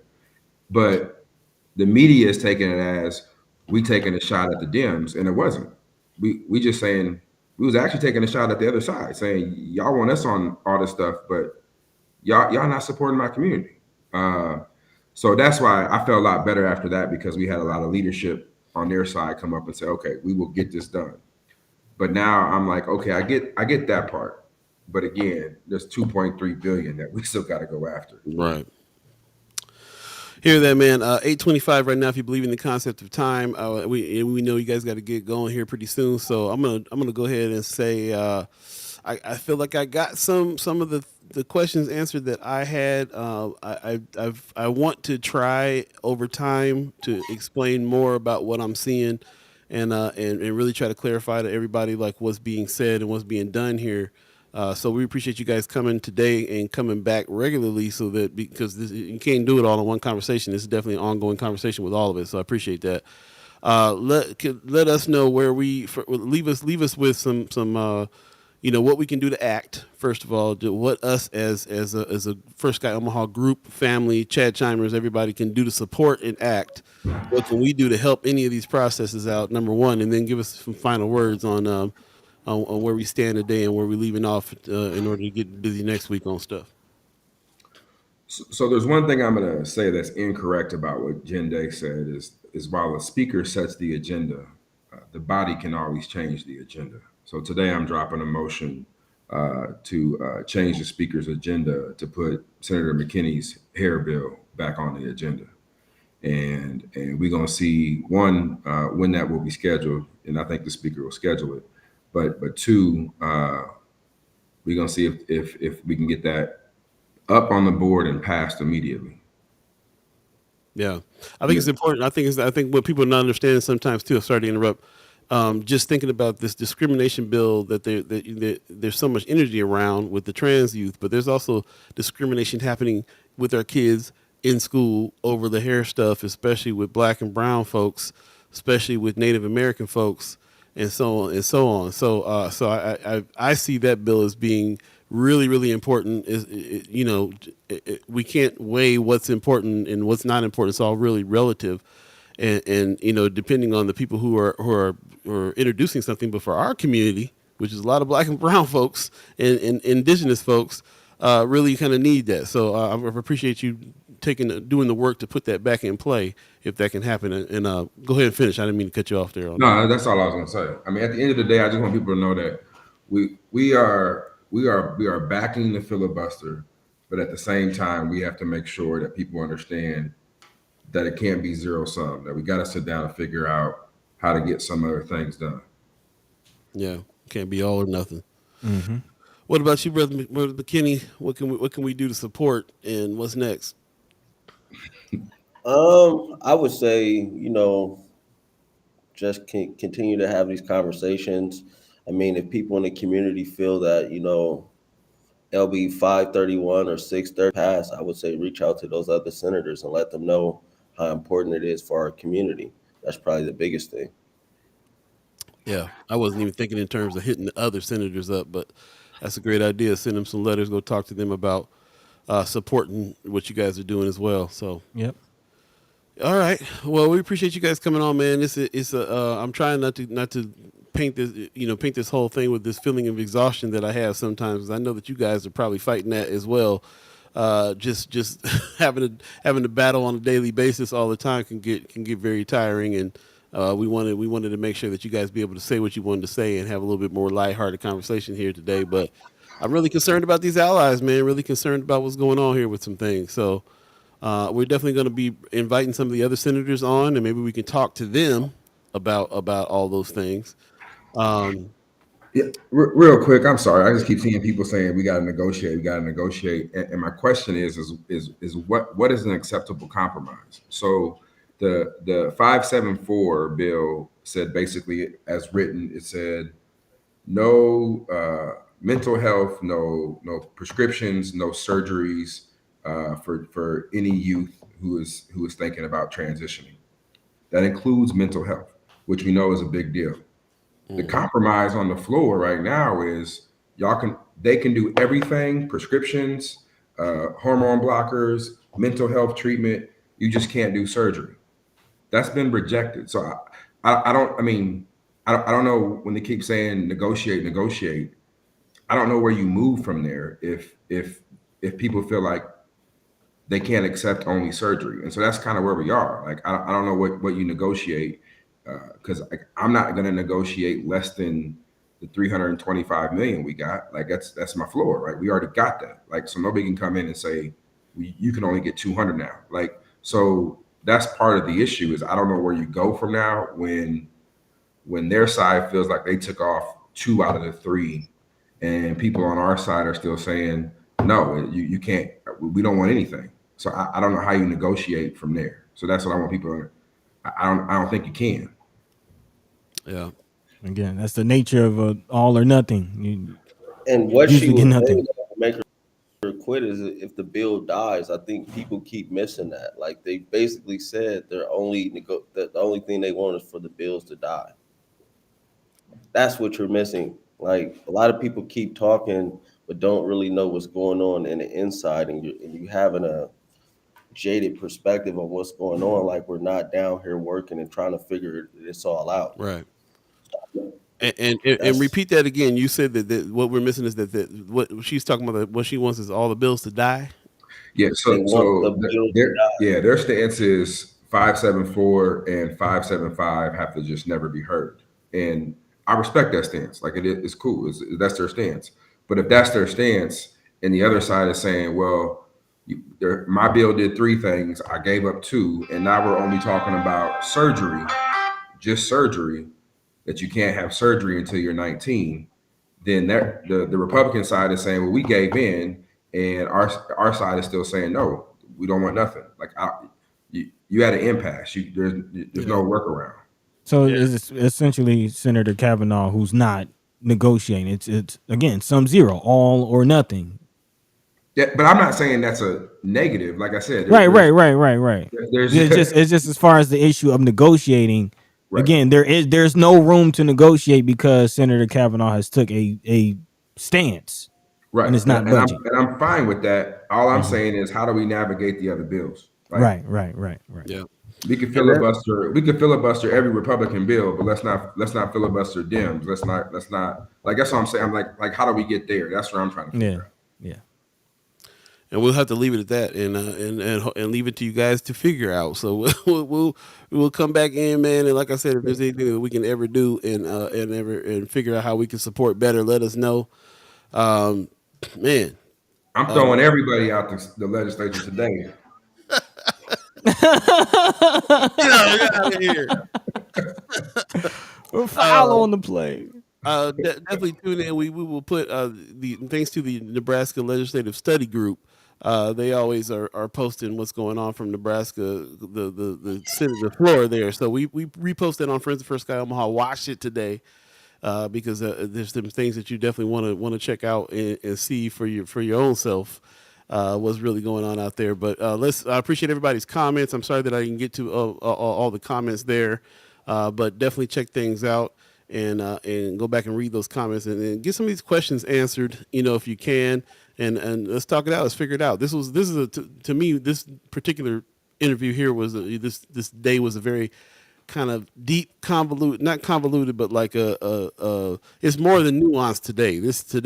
Today to me, because of what happened all week long, I feel like there's some really hard questions that got to be answered here. And I really appreciate you guys coming on and giving us the hope that's associated with how it is you're trying to strategize here and do what you're trying to do.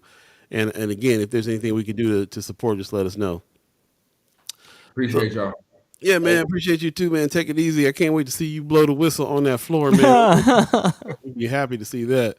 We'll catch you guys next week, man. All right. Peace. All right. Peace. Whew, my goodness. I tell you what, that was the heavy one. Heavy one this time around, it feels like to me. Let's take a quick break. You're listening to First Sky Omaha Radio, First Sky Omaha in the morning. In the DS. Paul B, Buddi3 Da Gawd, all of you. Hey. You sniff some coffee beans for real now. Hold on. Man.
Welcome back. You're listening to First Sky Omaha Radio, First Sky Omaha in the morning. Paul B, Buddi3 Da Gawd, chat timers, ghost listeners, radio listeners, and brothers senators. Appreciate everybody that's on the chat as well, man. You guys went in deep, had conversations with each other, going back and forth, answering questions, all kinds of things going on in the chat. So really appreciate that very much. And before we get any further, man, I want you guys to see a video real quick of some stuff that's been going on in the legislature. Priority motions underway and move to bracket the bill until March 30th, 2023. Senator Wayne, you are recognized to open on your motion. Thank you, Mr. President.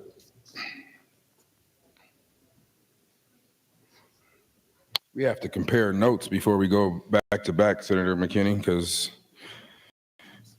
I kind of am on the same lines. And this is for those who watched me drive back to middle of the evening yesterday to vote. Those who I have literally taken shots for over and over. My analysis of where we are this session, and I haven't spoke a whole lot. I have not participated in a whole lot of filibusters because when I jump in, we won't even get to the agenda. There are so many things I can file that start pre-agenda that we won't even get there. And some of you may have seen that happen a couple times where we slowed things down completely, not just slowed it down, we actually stopped everything in this floor for approximately 4 days of full debate. This is not hard to do. But I see on one side, we have people who are ready to lower income taxes for the rich. On the other side, we have people instead of using our surplus to help out investments in our poor. I see on one side, we have proposals that'll put $1 billion into education, but leave very little for the largest school districts and those who have the highest poverty. I see on another side that we are willing to burn this place down and disenfranchise many others in other communities and maybe stop bills that are here just once in a lifetime, transformational bills. I've seen this year that we decided to put profit people again. The irony in all of that is I've been on both sides of many of those things. Yet this year, what's interesting to me is I've asked many people for commitments to North Omaha. And I get nothing for the last, well, I take it back. No, I got two things. I got nice racism and excuses.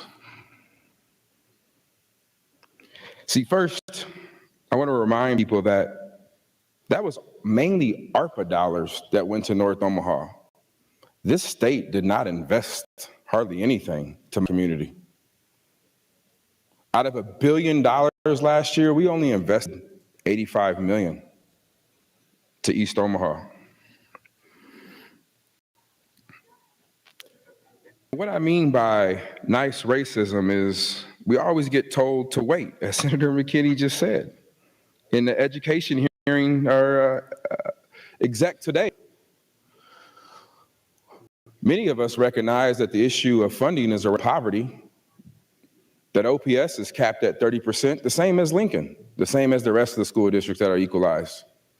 But removing that cap, we're told to, let's wait next year. So we're gonna put $1 billion into education, but the students we know who need the most help, those who are in poverty, we're making no adjustments to.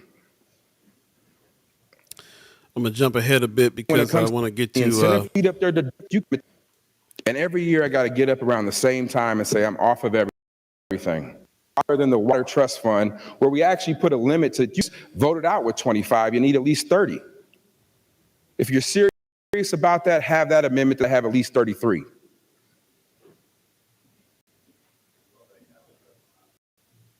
I sit here and I do this every year and watch how we operate. And every year I got to get up around the same time and say I'm off of everything. It sucks being the 33rd, especially when your friend goes regular order like he did last night.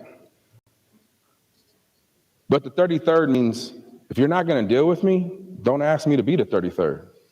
And I don't mean just deal with me on one-on-one. I mean, bring people to the table who are also going to support the change that we're trying to make. 1 minute. The zero-sum game doesn't work. It hasn't worked down here. And people want to invoke Senator Chambers. There was many days Senator Chambers left many bills go through.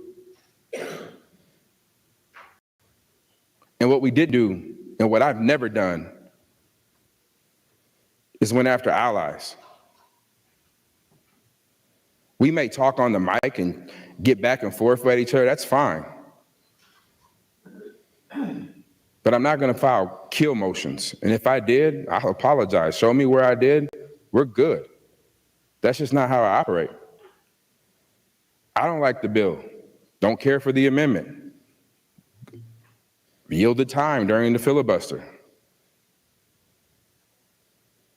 But I'm not going to sit here and have $2 billion go to rural Nebraska and my community gets behind again. I don't think that's unreasonable.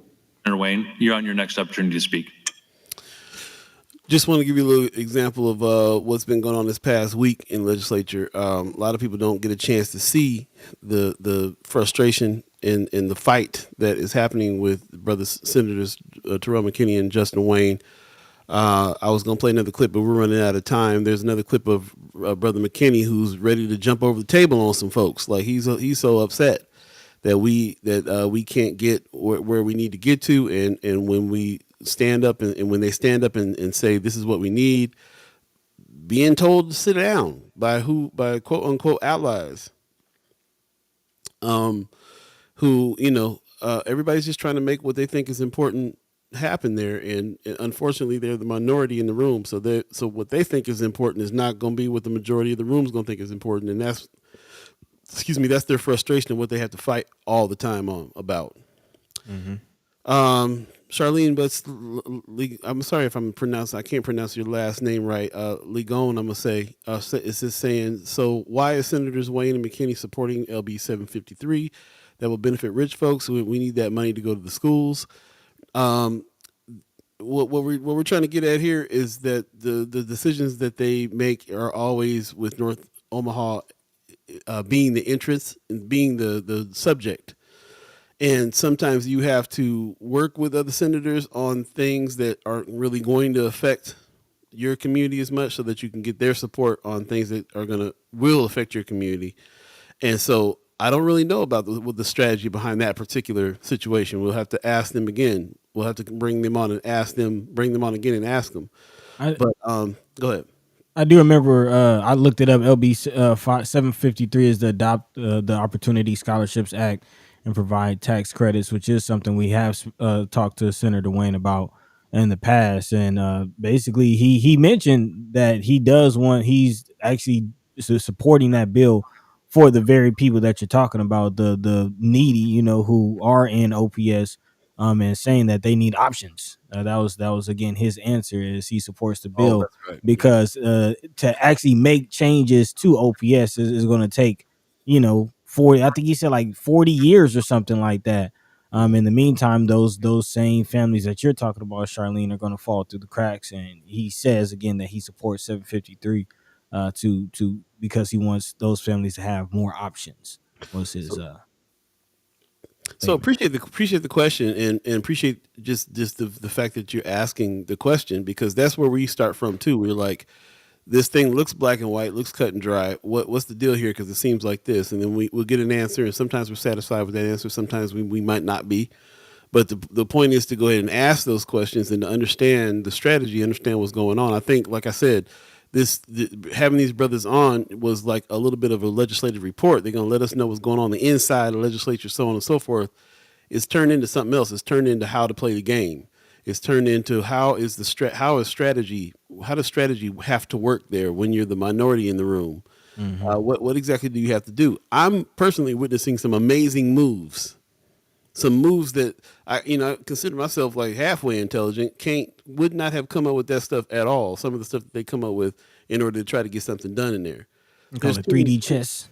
Yeah, they're not just playing chess; they're playing 3D chess. And I would be more like, I guess that's because Brother McKinney's kind of a young senator. If I was going to do it, I'd be a young senator too, ready to just burn it down, ready to jump over the table and be like, "No, I'm not doing nothing. Not here to negotiate with y'all. Y'all piss me off now." Like a lot of senators are doing. He's saying sitting around on the sidelines because with their feelings hurt, mad about stuff, not helping the process, not engaging. So what I'm seeing is some pretty amazing moves in order to keep engagement going, in order to make something happen. It's more important for them to access $3 billion coming into the state and trying to help East Omaha get some of that money in order to to make some change because East Omaha needs it the most. Mm-hmm. And that's not the only thing they're pushing for. Like you said, there's it's already been passed. There's a $300 million prison coming. You build a new prison without no prison reform? There's not going to be no prison reform. So we can't get to Wayne and McKinney's prison reform bills. Yeah. So we're just going to keep throwing folks in without any reform to the prison system at all? Not to mention the prison system that's still in emergency overcrowding. Or an overcrowding emergency. Is what it is. It's just what we're getting away from this whole Democrat versus Republican situation here. Is more and more that we talk about this stuff. It's like how McKinney says, both sides. Yeah. Which is why I do want to address a question that Miss Erica Feld has been asking as far as allies. Why are we using the word allies? Who are the allies? Who made them allies? This, that, and the third. And for me, when we're talking about specifically, we're talking about Senators Michaela Cavanaugh and Senator Blood, Senator Hunt. Yeah. Those, the individuals who might not necessarily be from North Omaha or from the community or have the same background, but they are still allies. They're still ones who are in the fight. Like, for instance, we talk about Senator Michaela Cavanaugh and the work that she did with calling out St. Francis Ministries and standing up for those who are in the system, quote unquote, as far as foster care and group homes and things like that. That whole St. Francis Ministries situation, she was right there. And again, that was the issue that directly impacted those in our community.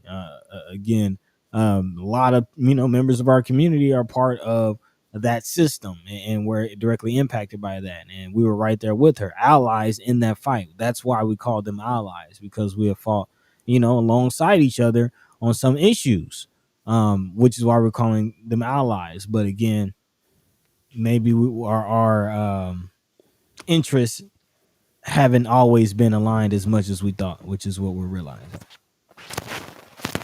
Tony Johnson, 12.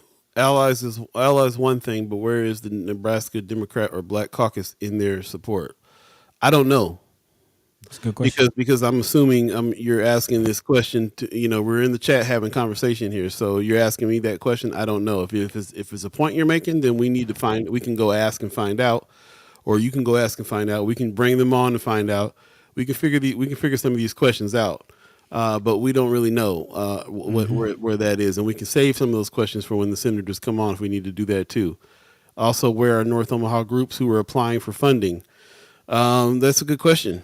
I've been getting calls from some groups that felt like they needed to revamp 1024. I don't feel like all the groups, and I don't feel like people are keeping up so much. I know we are. I know our groups are, the chat chimers are, the ghost listeners are here. But for the most part, the broader community doesn't seem like they are really even understanding the game quite yet about what's really going on with some of these things. We're back in that. You know what I'm saying? We're back in that those days when none of us understood what the recommendations meant for 1024. Everybody thought, oh, I'm not getting no money, or somebody else is getting some money. Nobody's getting no money yet. So we got to keep up with the progress of what we're understanding here on top of things, but we can keep on reiterating that for those people that are, for everybody that's coming in later. But, it is a thing where we got to find these answers and move on from there to get to some other answers for sure, to understand what's going on here with all that. So speaking of answers, Kimmer Snipe is addressing one of Brother Tony Johnson's questions.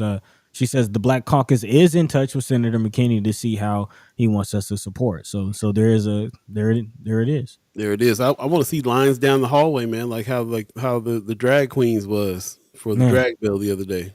Right. And also to address Whitney Richardson, she says, are the $2.3 billion in funds tied to a bill the state fund Senator Wayne was talking about? And no, that is part of the issue. And again, while we're saying, is it possible that our interests aren't necessarily aligning up, as we thought with our quote unquote allies? Because again, that $2.3 billion that Senator Wayne is talking about is leftover. That's after after the budget is handled and after everything is allocated to the budget, he is saying that there is going to be a $2.3 billion surplus that will then go to the floor, and whatever bills after that, after the fact, whatever bills, can then be attached to that 2.3 billion, then they will address it on the floor. And the issue is this filibuster is possibly going to stop that from happening. Again, LB 1024, which are federal funds, that's no money from the state, that's the national government sending those funds as a part of the American Rescue Plan. Those are funds that we could possibly get. But again, there's a whole nother 2.3 billion that the state will have in surplus. And there are bills that need to be discussed, like Senator Wayne's PTSD bill, which he's asking for a portion of that 2.3 billion to go to that bill to help create programming and services for individuals in our community who have witnessed violence, who are survivors of violence, who are suffering from PTSD and need support. Not just, again, individuals, youth who have a case and they're going through the system and then they can get some kind of mental health support. Again, Senator Wayne has specifically a bill that addresses PTSD, and that bill can be paid for with a portion of that 2.3 billion, but that won't happen because of or it looks like it may not happen because of the filibuster, and that's the issue. Whitney Richardson says, these are surplus funds. Yeah, Yes. the other communities don't need these funds as much as North and South, though. I think that's a given. I think that everybody in the legislature ought to understand that, but that doesn't stop them from going for the $600 million lakes they want to build out west and everything else. Because like he was trying to explain, unless you're directly being affected by things, sometimes you can't see it. So a senator that's representing out west or out rural is not going to see how much North and South Omaha or South and East Omaha needs the funds. Yeah. For programming. It's just not going to happen. Yeah. Also, I wanted to jump in there and say Amy Huffless in the chat, good morning, says that the trans bill would protect trans folks in North Omaha community too, but I do agree that we shouldn't filibuster our own. So will ARPA funds. So will economic development. Right. That'll also help the trans community in North Omaha. And the thing is, do we trust our senators that are representing North Omaha to be able to say, know their constituency, know what needs to happen, what's important and what's not important, or what's less important, not important, but less important at the time, or will a move like bringing in $350 million help those situations too that they're concerned about? The trans bill, it will help individuals in North and South Omaha, but is that, what really is the community here? Yeah. How many more people would be helped by different focuses? And the way I'm looking at it is, I don't know the demographic of the community, but even beyond that, as far as, the percentage of who this bill will help or who it won't. But beyond that, I'm viewing it as this. If we don't have any real economic development in the community, it doesn't matter whether this bill passes or not, because it'll be surgeries that they won't be able to afford. It'll be like, even if they can get it, they can't afford it because there's no money, there's no jobs, there's destitute and poverty. So again, what I mean, it's to me, it's like they Senator Wayne and McKinney talk to the constituents, talk to people all the time, talk to people in the neighborhoods, involved in the neighborhoods, coaching kids in the neighborhoods, employing people in the neighborhoods. They talk to people all the time and know and are doing their best to weigh what it is that North Omaha and South Omaha needs. And then they get feedback from us on that. And we have been talking about trans kids for this past year. We've been talking about 1024. We've been talking about economic development. Mm-hmm. So they're going back and trying to fight for what it is that they feel is needed in North and South Omaha, which is prison reform, taking care of the kids better, with all kinds of bills on suspension, with all kinds of bills on PTSD. With these are the things that we need to talk about. You know where a bunch of shootings has happened with young folks in North Omaha over the past year. Do you know why a PTSD bill, money for PTSD for people, for victims and for people that have been witnessed that violence or been in the families of people that people that got killed? Why that's important for us in particular? because the north side is where some of these shootings with these young kids have happened. So that's why North Omaha has a particular need for the PTSD bill. Everybody else can say in theory, they can go, oh, in theory, that's a great idea. Yeah, but it's not as, the passion behind it is not going to be as strong as the passion that Megan Hunt has for her son, for her trans son. So they're going to filibuster their stuff. They're going to go hard with it. Yeah. And again, we support it. Like that's, we understand.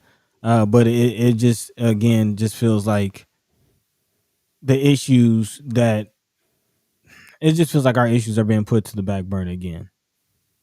It's like, you know, again, no offense, but it's like two white women just coming to say, yeah, but this is what really matters. So y'all just need to sit down and we'll get to what you're talking about later. And we know better about who's going to be helped in your community by this than you do.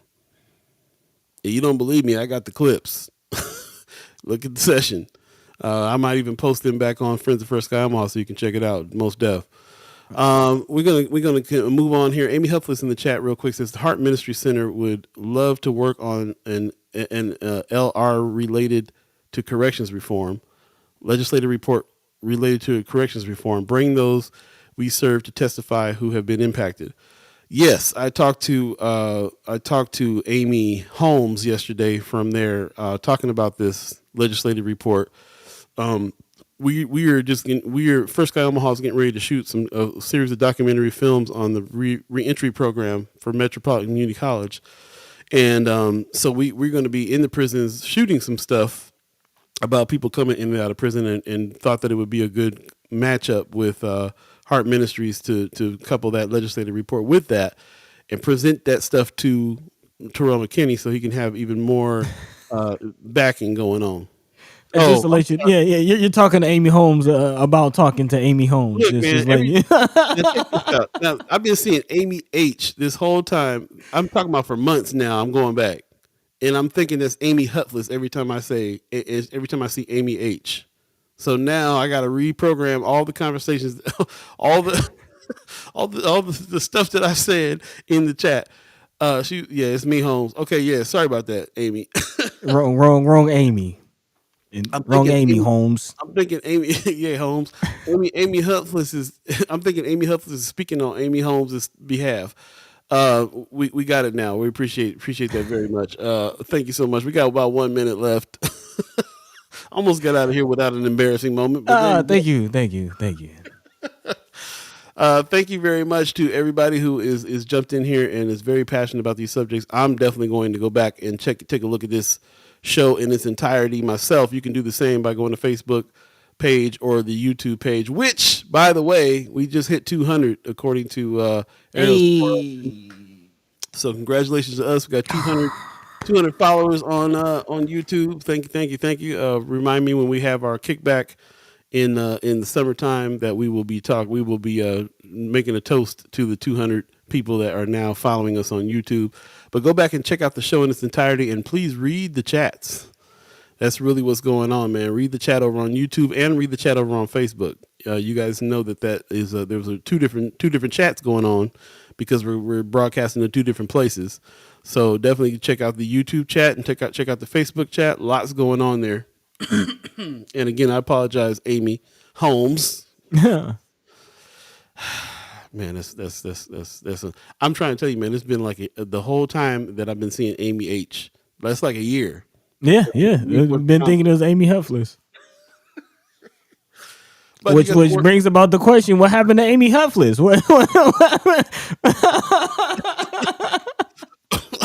Where is Amy Huffless?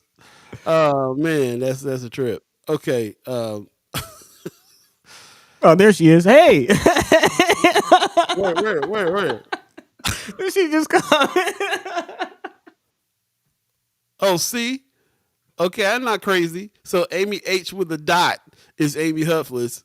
Amy H with no dot is Amy Holmes. See, y'all see? Y'all jam me up here. See there? And threw my man Paul for a loop. Come on, man. Yeah, y'all, yeah. Y'all tripping.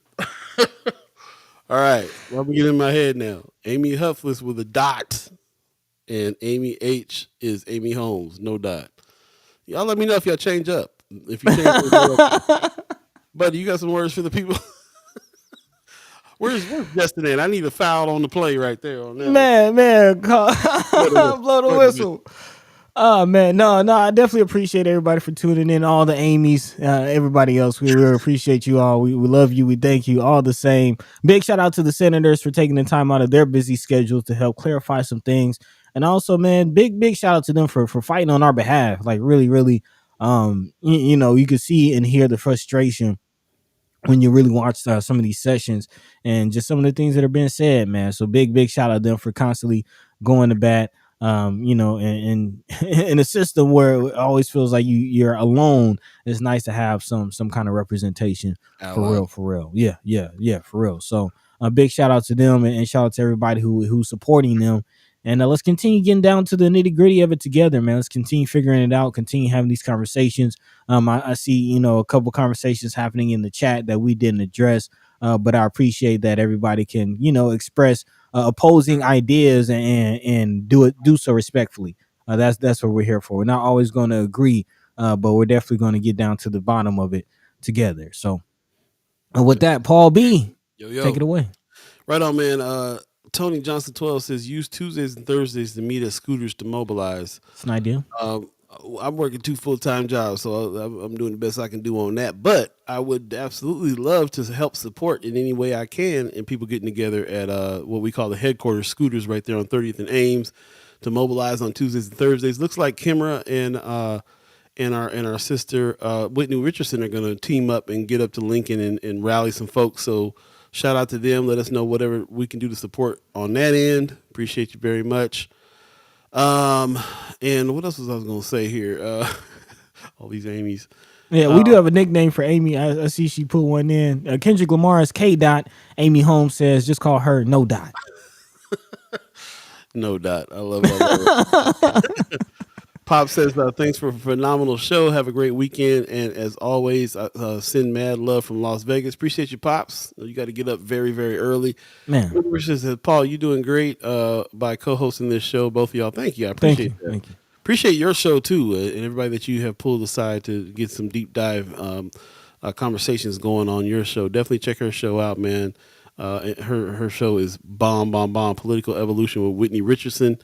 Definitely check out the ones with the Kimra Snipes, man, and our own Kimra Snipes and our own Precious McKesson. She also did some interviews with them too. You want to get to know them better? Definitely check that out. So appreciate everybody that's joined in.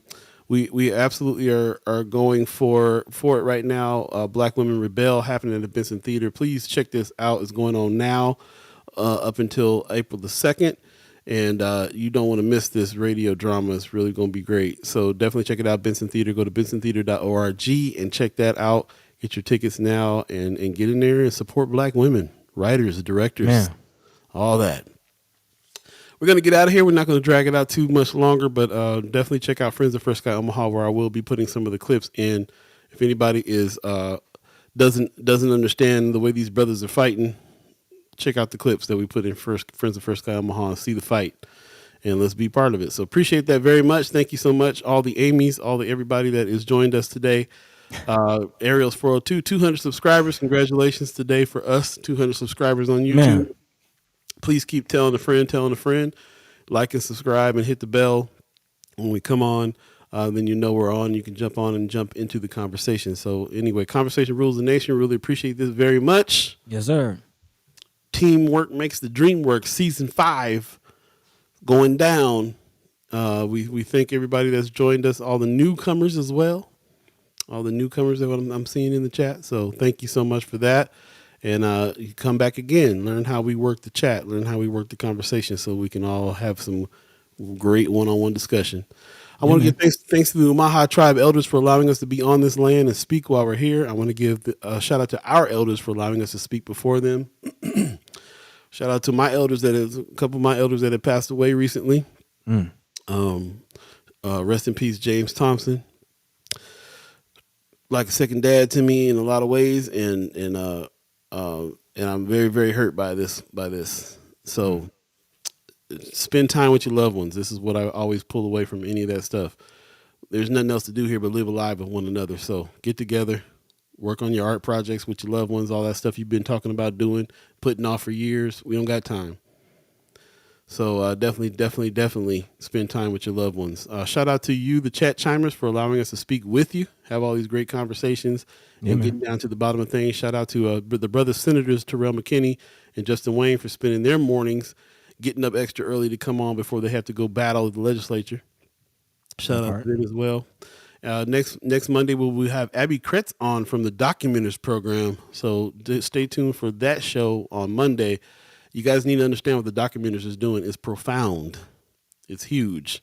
So we're going to have her on to talk about what's going on with the Documenters program. And then we can't wait to have Kimra and Precious back on, put some respect on their names, on Wednesday of next week as well. So lots coming up. Drop your stuff in Friends of First Sky Omaha so that we can make sure that we are talking about the things you want to talk about as well.